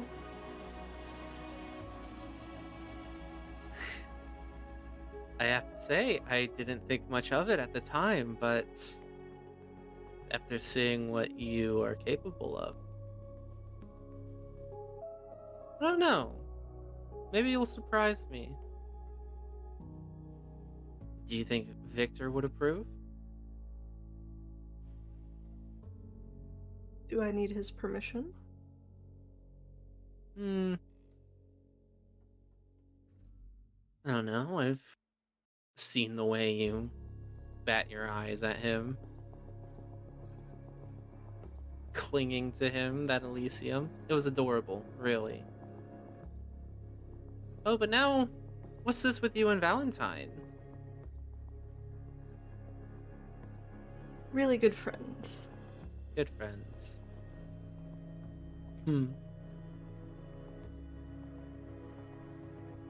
Are you hoping I'll say you've done such a good job, that you're so impressive if you came out hunting with me, Valerie?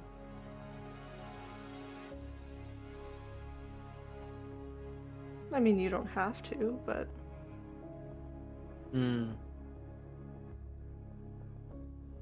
What about you, Mick? Do you approve of this? What, her going hunting with you? Mm-hmm. He's gonna look at her. And then he's gonna look at Val. He's gonna say, I think Val and I have had some discussions lately, and I've come to an understanding with her and I. She doesn't need my approval, and I trust her. So, if that's what she wants to do, it's not for me to say. Hmm. You have a job to do. If she wants to see what you do, then so be it.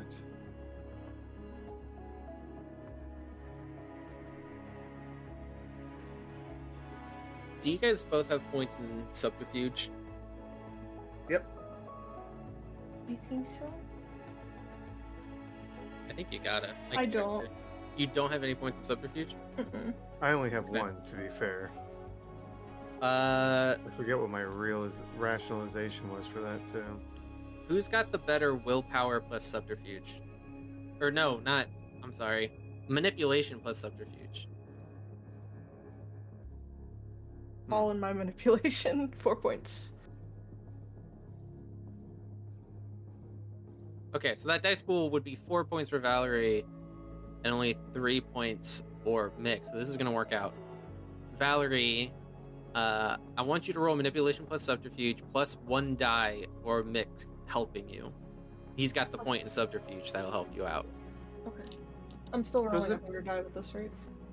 So, while she's rolling that, just a question: Does it matter that Mick is being genuine right now? Like, he's thinking about what Marlena said to him, and he really has discussed lately the relationship between him and Val, Mm-hmm. and where they play a part in the Camarilla Right. and within each other's lives.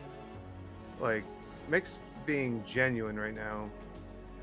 So you are being genuine, but I'm treating this as like there is something that you guys want from Valerie, from Duval, Oh, and you are trying to talk your way into getting it. So Valerie would not have probably asked to go hunt had it not been for a possible way to gain access to said pocket watch. uh-huh. So, right. So that yeah, okay. I just wanted to make sure that Mick's weight in this was being realized, that he wasn't like lying. No, yeah. Like that. Yeah. Okay. with that being said, I got a messy critical. You got a messy critical. What's the Mhm. total? 4. 4? Just the So those 2 tens were all that you got? Yeah. She actually rolled 5 successes on her insight. Holy RP. shit. But I could burn willpower. You could burn willpower if you want to make another roll. What happens Yeah. if you match? What happens if you match? I Like don't 5 to 5 in that remember what the book says off the top of my head, case. but I was just curious.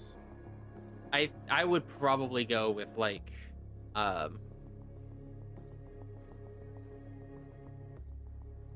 don't know.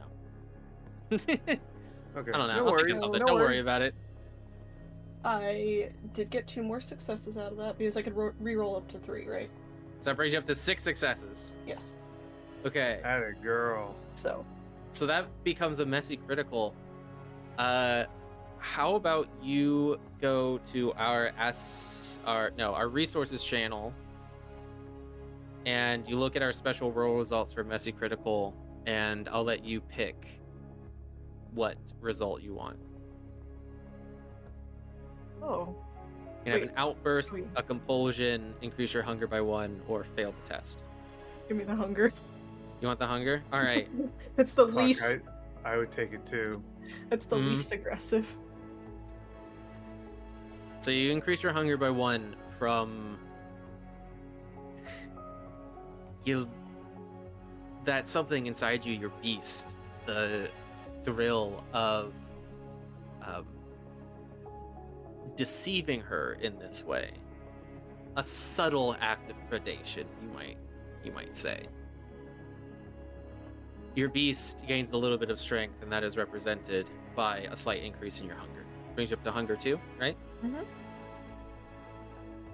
But it does allow you to better mask your intentions, so that you don't think that she picks up on any idea that you have ulterior motives for asking to hunt with you, Mm, or hunt with her, I should say.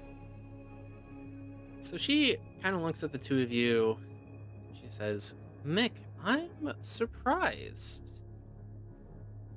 The way that you spoke about them, about the Thin Bloods, to think that your friend here, your dear Valerie, would join me on one of my hunts. Not everybody's going to see eye to eye, clearly. You don't think you'll see her differently?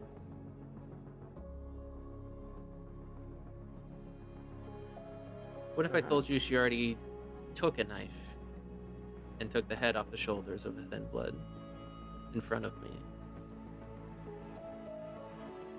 Well, if she has, I may have misjudged her. Aww. But this is the society I'm a part of now, so I can't let it surprise me too much, can I? She looks at you and she gets kind of like this little pouty face. And then she reaches out and she puts a hand on your arm, Valerie, in like a girl talk type way. She looks at you, she says, "He's so sad. It's cute. Would you like to join me, Valerie? I think I'd like that. I think you have potential."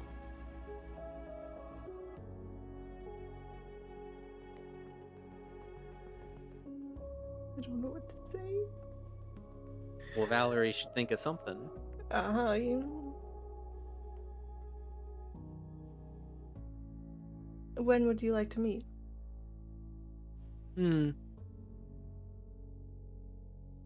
Well, I'm busy tomorrow night. Brighton Beach is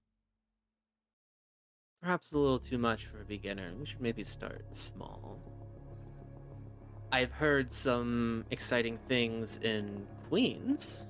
We could, let's say, 3 nights from now, I'll come pick you up. It'll be a date. Sounds like a date. Well, aren't the two of you adorable?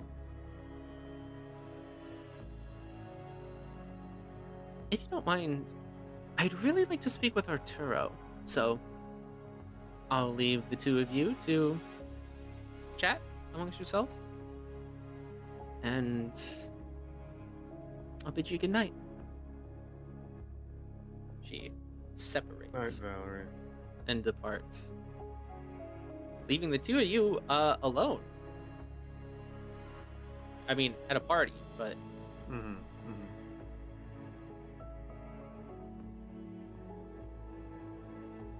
Valerie is looking for a way out of this situation. how about Mick? What, Is Maz still talking to Elizabeth?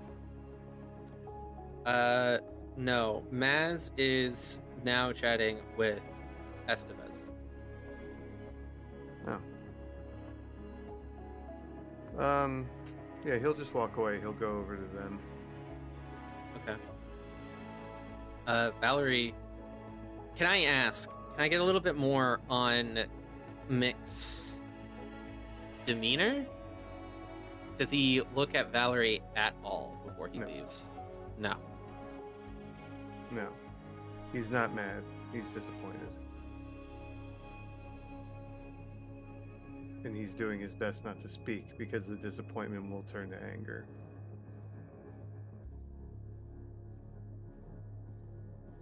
Where's Valentine?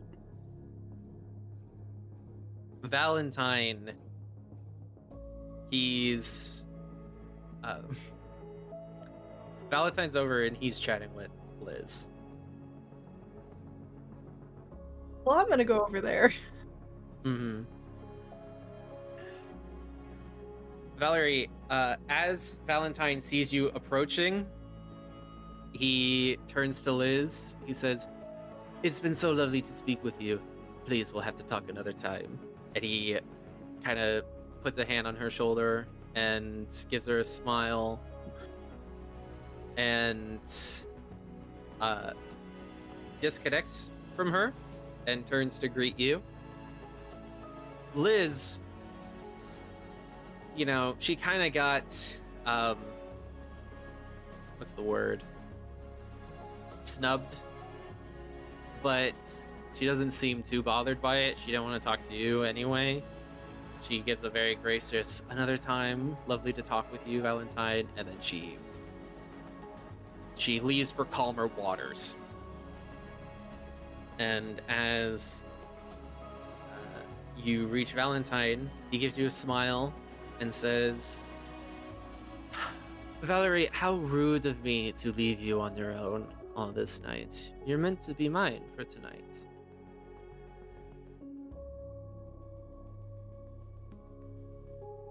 Well, you have me now. And he does a very showy little, shallow bow, and he holds his hand out for you to take. I take hand. He takes your hand and he pulls you in, and he kind of pulls you in close on his arm, almost kind of snugly, and he's got your arm in his and his hand over your hand. Have you done what you wanted to do tonight? I think so. Good. I am happy for you. Have you enjoyed yourself here? Always. Thomas, he is such a gracious host. Jeannie, delight to speak with. Maz, so much fun every time. All of my good friends are here.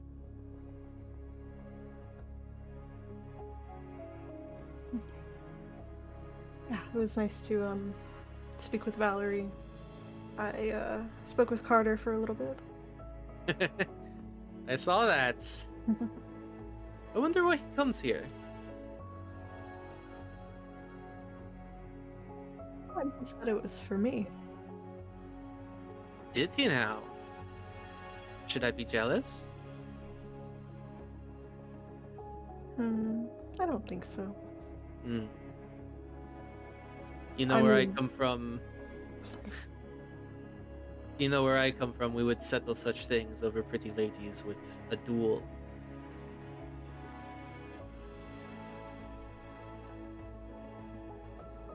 All I heard was that you think I'm pretty. Well, then you heard the most important parts, my dear. And he'll continue to chat you up like this. You were gonna say something. It's gone. Okay. It must not have fine. been important. Must not have been important. No. Probably cheesy flirting. If you have anything substantive to say to Valentine, I mean, he will just schmooze you up for however long. But in the meantime, or did you have something? Okay. No, I'm just looking at my notes. In the meantime, Mick, you approach Maz and Eugenio Estevez. As you approach, the two kind of turn to greet you, and they raise their drinks. Mick, how are you? Who is this, Estevez talking? This is Maz. Maz, oh, okay. Because he's Yeah. never met Maz before, so...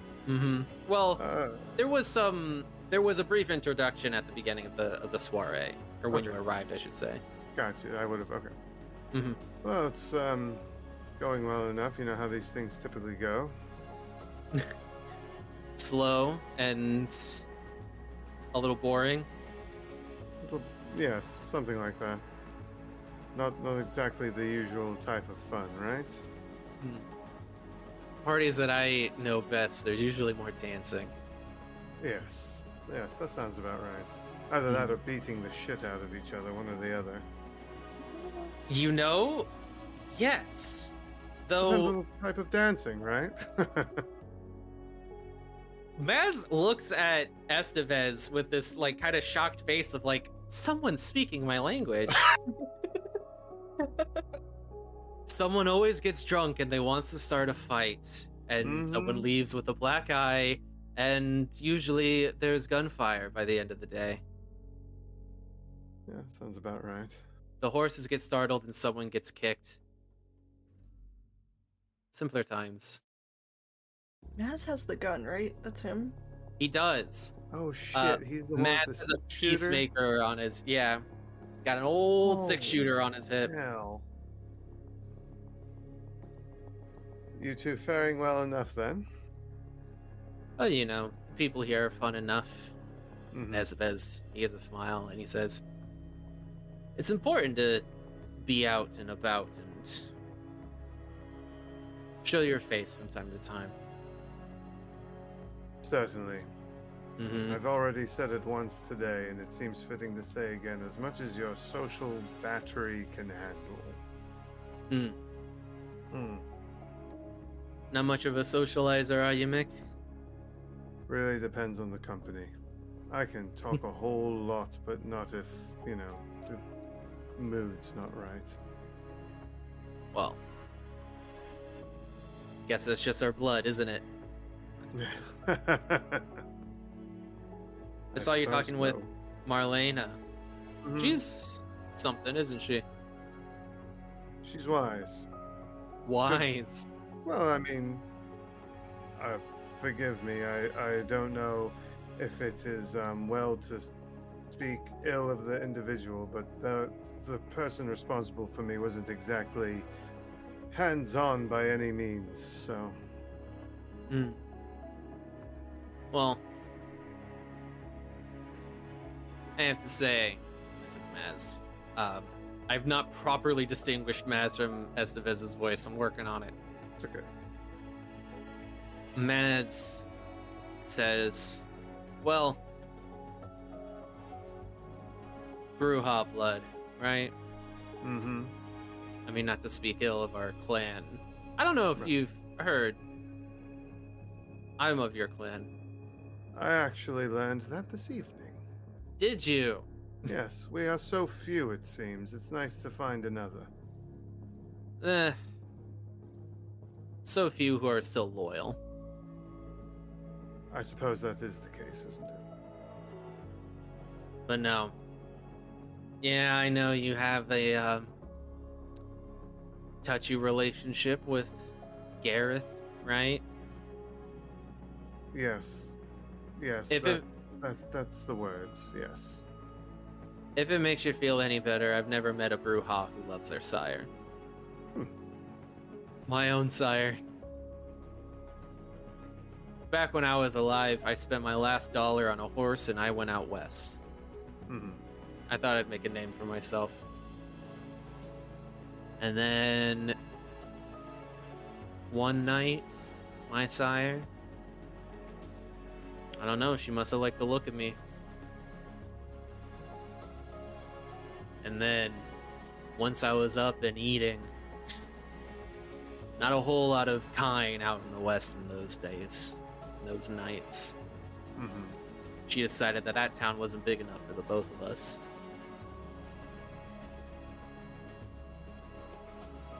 He smiles, and Estevez kind of rolls his eyes. This is clearly not the first time Maz has used that line. She sent me packing. She was much older than me. Couldn't do anything about it. No love lost between a Bruja and their child. Not in my experience. I mean, it seems unfortunate, but at least it's good to know that I'm not alone in this. Yeah.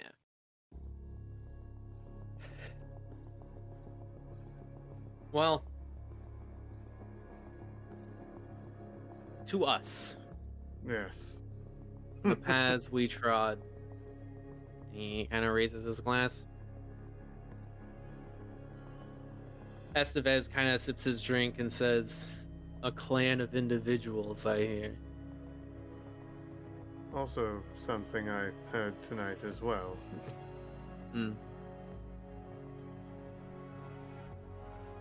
Mick, will you give me a moment, and if you don't mind, I'd like to speak with you and Valerie before you go. But before then, and Estevez, he kind of gives you a brief farewell, and Maz a brief farewell, and he disconnects. And you can see him go and find Masika, who has just kind of been left to herself. And he pulls her away into another room. Gotcha. Do you think we scared him off with our banter? Not scared, that's the wrong term. You know, bored him with our banter. I'm sure it's some warlock thing that they've got going on. It was a funny comment, he said. Plan of individuals. Almost going to be further from how the Tremere operate. He's one of the only ones who will show their face, frankly, and he brings that pretty Masquerade out every now and then. Really? Yeah. They're an insular bunch. All shrouded hoods and dark laboratories and chanting under the full moon or some shit. Sounds like something out of a fiction book. He kind of raises his eyebrows and he kind of looks around at all the vampires sipping blood from chalices. Alright, fair point. Fair point.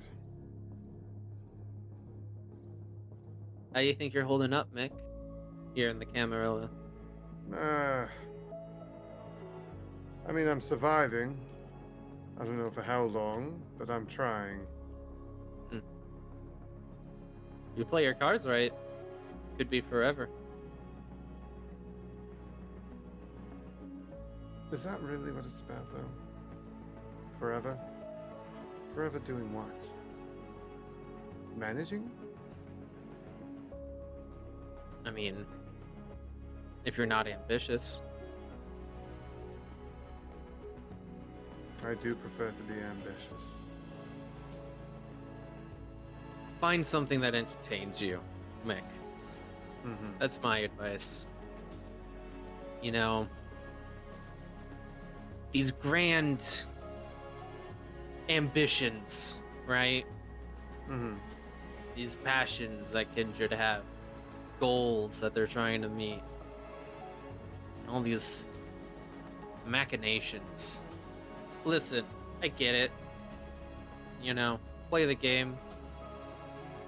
But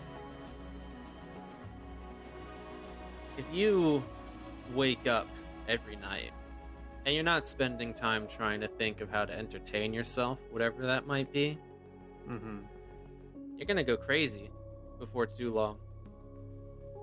Good point. What do you do to entertain yourself? Protection rackets. Oh. And he No big deal. pulls the pistol from his hip and he gives it a little right, holsters it real all slick. He gives you a look waiting for you to be impressed. That is quite the piece you carry.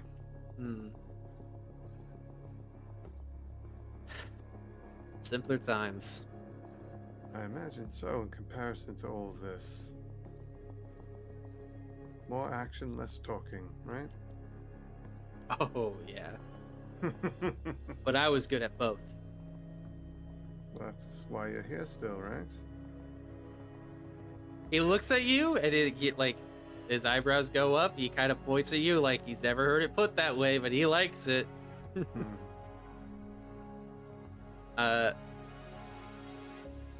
Valerie, you and Valentine. And now Mick and Maz. Valerie and Valentine, Mick and Maz. Damn it. How did this happen?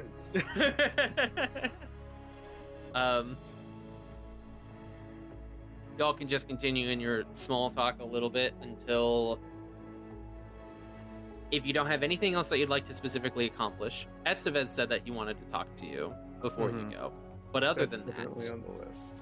other than that, if you guys have anything else that you want to accomplish before you're done with this party, or are we just making chit chat with our best good friends until it's time to go? I don't got anything. Just talk to Estevez and get out. Valerie?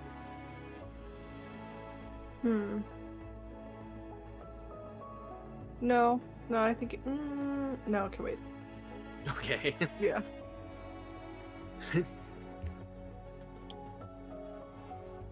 Well, as you were chatting with Valentine and Maz, respectively, you see Estevez and Masika kind of rejoin the main room. Masika then separates from him, and she heads to the elevator, and she leaves without Estevez.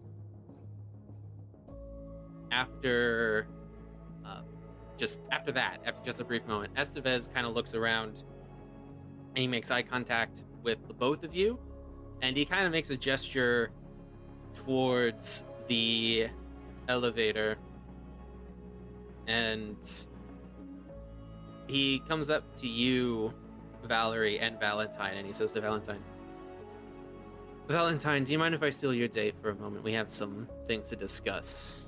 We'll be just outside. You can come pick her up on your way out."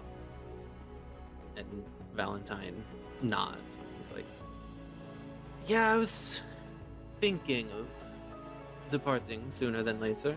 Valerie, if that's all right with you." It's fine with me. She'll give him a little squeeze. Mm-hmm. He'll give you a smile. He'll say, "Right outside, Jeannie. And I'll be there to pick her up before too long, so, keep yourself. And Genie, he chuckles at that, he laughs, "Oh, banter, casual objectification." And Estevez invites Mick and Valerie, the two of you, to join him in the elevator and to depart back down to the ground floor. When you're in the elevator, the doors close and you start to descend. You can see Estevez kind of looking around. He's checking the corners of the elevator. And he stays quiet until the elevator reaches the ground. And then he leads you outside and out to the sidewalk. It's about 2 or 3 in the morning at this point, and the streets are pretty quiet. There's still people out and about, but not as many as you would have in the early evening. Most people are asleep, right? But out on the sidewalk, he turns and looks to the both of you, and he says, "I've made some progress on what we talked about.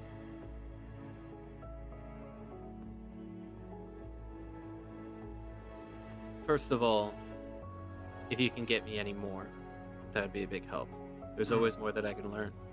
Right. But I do think I was able to produce something of some value." And he reaches into a pocket on the inside of his vest, and he pulls something out, and in his closed fist, he holds it out to you, and he uncurls his fingers, and in the palm of his hand, there are 2 sort of softly glowing red stones. They're like maybe about the size of your thumb. They are semi-transparent. They're a deep red color, very much reminiscent of the color of blood. And they have just a very faint luminosity to them. He holds them out to you. He says, "These are talismans. If you keep them on your person, they should be able to reduce the effectiveness of most sorceries that are targeted towards you, including that of this alchemy the Thin Bloods produce. Fantastic. Please take them. Like, Yeah. Mhm. Take.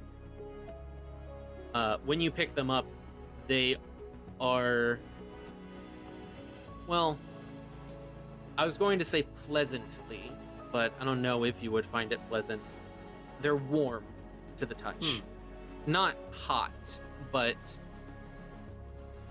I mean, I'm not going to beat around it. It's like the sensation of warm blood. This stone, they radiate that little bit of heat. Estevez continues and he says, as long as you keep this on your person, it can be in your pocket, it can be in your hand,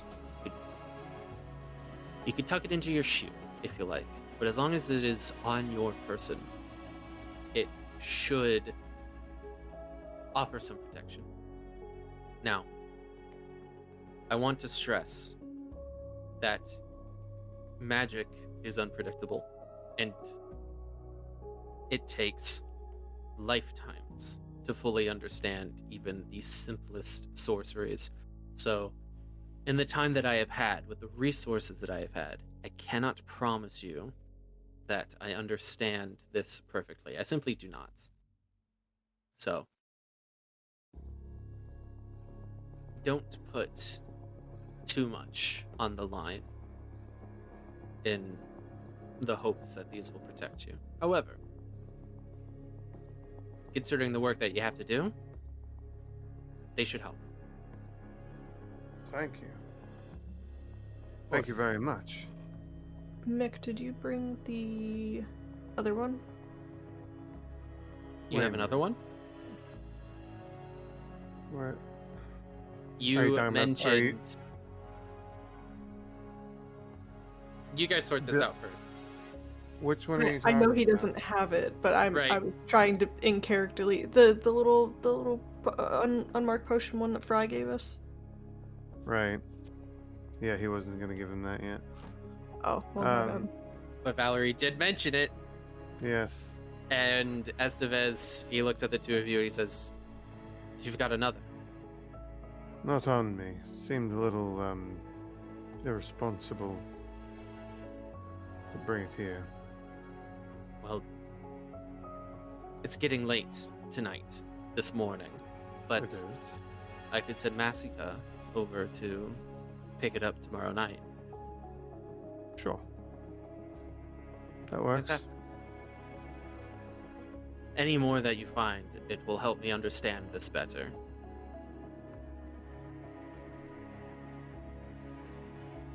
Done. Well, Larry can tell she's fucked up, so she's just keeping her mouth shut. you can hear the doors open behind you, and Valentine, his voice rings out. Genie, you said it would only be a moment. And Estevez, he kind of puts his hands up like he's, you got me. He says, I was just finishing, Valentine. Thank you for your patience. And to you, Mick, and the lovely Valerie, I wish you both good night. Have a good night. You as well. Estevez departs, leaving you alone with Valentine. And Valentine calls for the limousine to come and pick you up. And thus concludes your little soiree, this time with Mick. With Valentine in the car, he's, chatty, talking about this or that conversation that he had. Any last things that you want to say to Valentine before he drops you off? Or that you would like to say to each other in Valentine's presence? No? I was gonna say, Mick's only if quiet. Mick's gonna say anything. Nope. Valerie is obviously playing into the the casual chit chat and whatnot. Nothing that she'd want to say in Mick's presence, but Ooh, okay. Can I ask? So, Valentine's flirty. Valerie's kind of giving it back.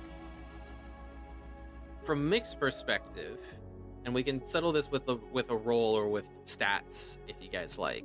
But what's how genuine does Valerie come off as? Like, is she legitimately into this? How much does she legitimately like Valentine? How much of this is kind of playing the part? And if it is playing the part, are you and Valentine playing on the same team? Or could Mick detect any kind of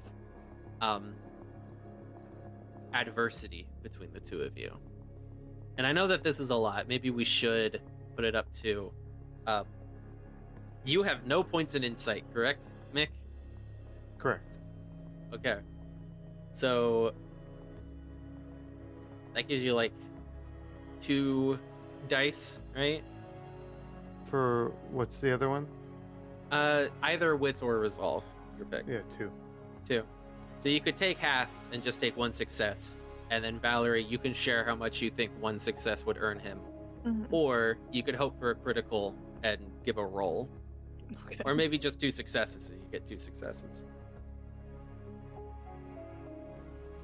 Oh, he's I'm rolling. gonna roll. Look at him go. Nope, nothing. Nothing. Nothing. A 5 and a 1.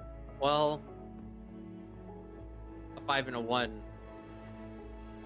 Was the 1 on your hunger die? No. Okay. Unfortunately, it wasn't. Well then, when he rolls 0 successes on his insight test, what might Mick gather about how Valerie feels about Valentine? I'd say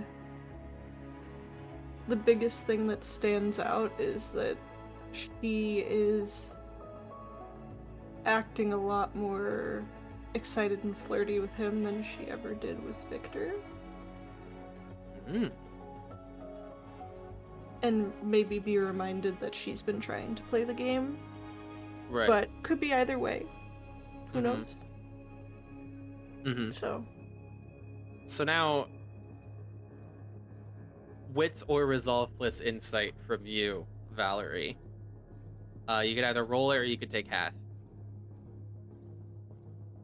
you said wits or resolve plus insight. Mm-hmm. That's 4. Right here. I got 3 successes. 3 successes. Well, you can tell that Valentine legitimately enjoys your company. As far as you can tell, that's the impression that you get. He's definitely putting on a show, but kind of seems like that's just him, right? With 3 successes, what would Valerie gather about Mick's demeanor and his thoughts in the situation, especially sitting in a limousine with her and Valentine getting all cozy in front of him? He doesn't really care about them getting cozy. Mm-hmm. Like, he's indifferent about Valentine. I think Mick looks very detached right now. He's not really expressing anything. He's within himself at the moment. I mean, you know, not that he's not paying attention that they're doing what they're doing over there or whatever, but he's either thinking or he's given up. One or the other. But not exactly sure what he's given up. Huh. Fuck.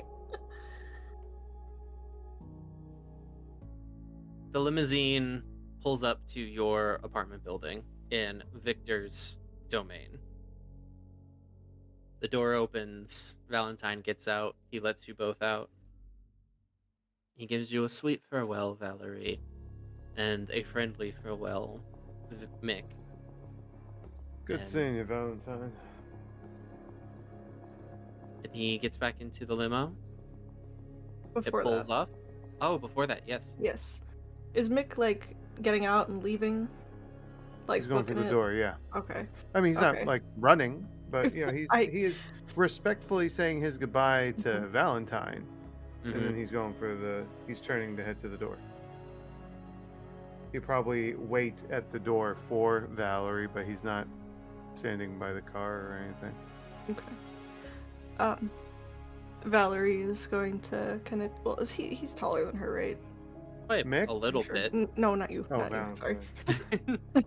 You're walking away. It doesn't I matter. was gonna say, well, I'll say, and you know what? I'll double check this. I don't know. This might be a bit of a myth, but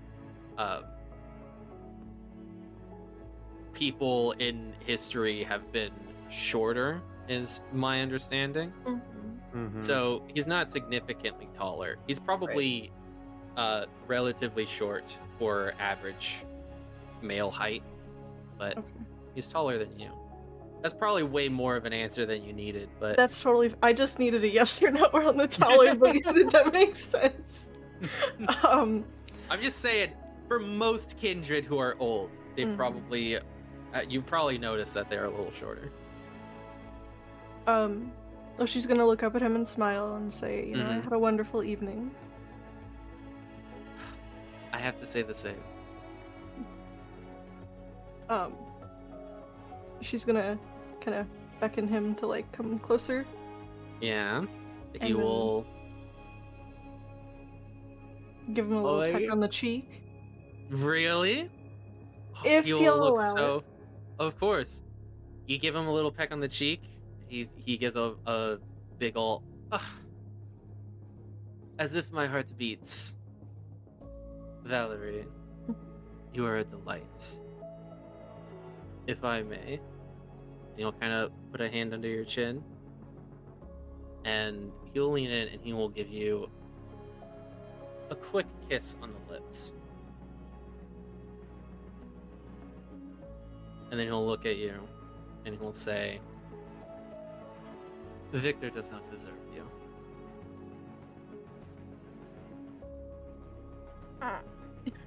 Across the street, there's some vertical blinds that are just popped open right now, with Victor's eyes. You see a rat pop up next to them. Anyway, Fuck around, man. You don't know who those rats belong to. I know. We're assuming it belongs to the Half-Bloods. I'm thinking it might actually be Victor. That's my going theory right now. So,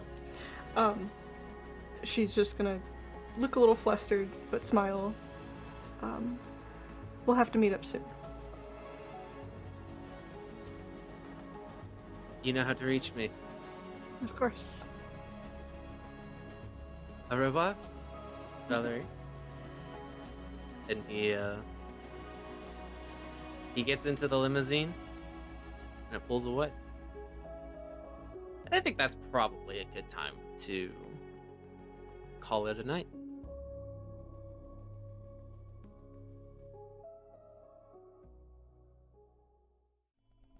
Thank you for listening. Kindred in New York is made under the Dark Pact for Vampire the Masquerade and the World of Darkness. The music you heard is by Scott Buckley. Our story will continue every Wednesday. We hope you'll join us.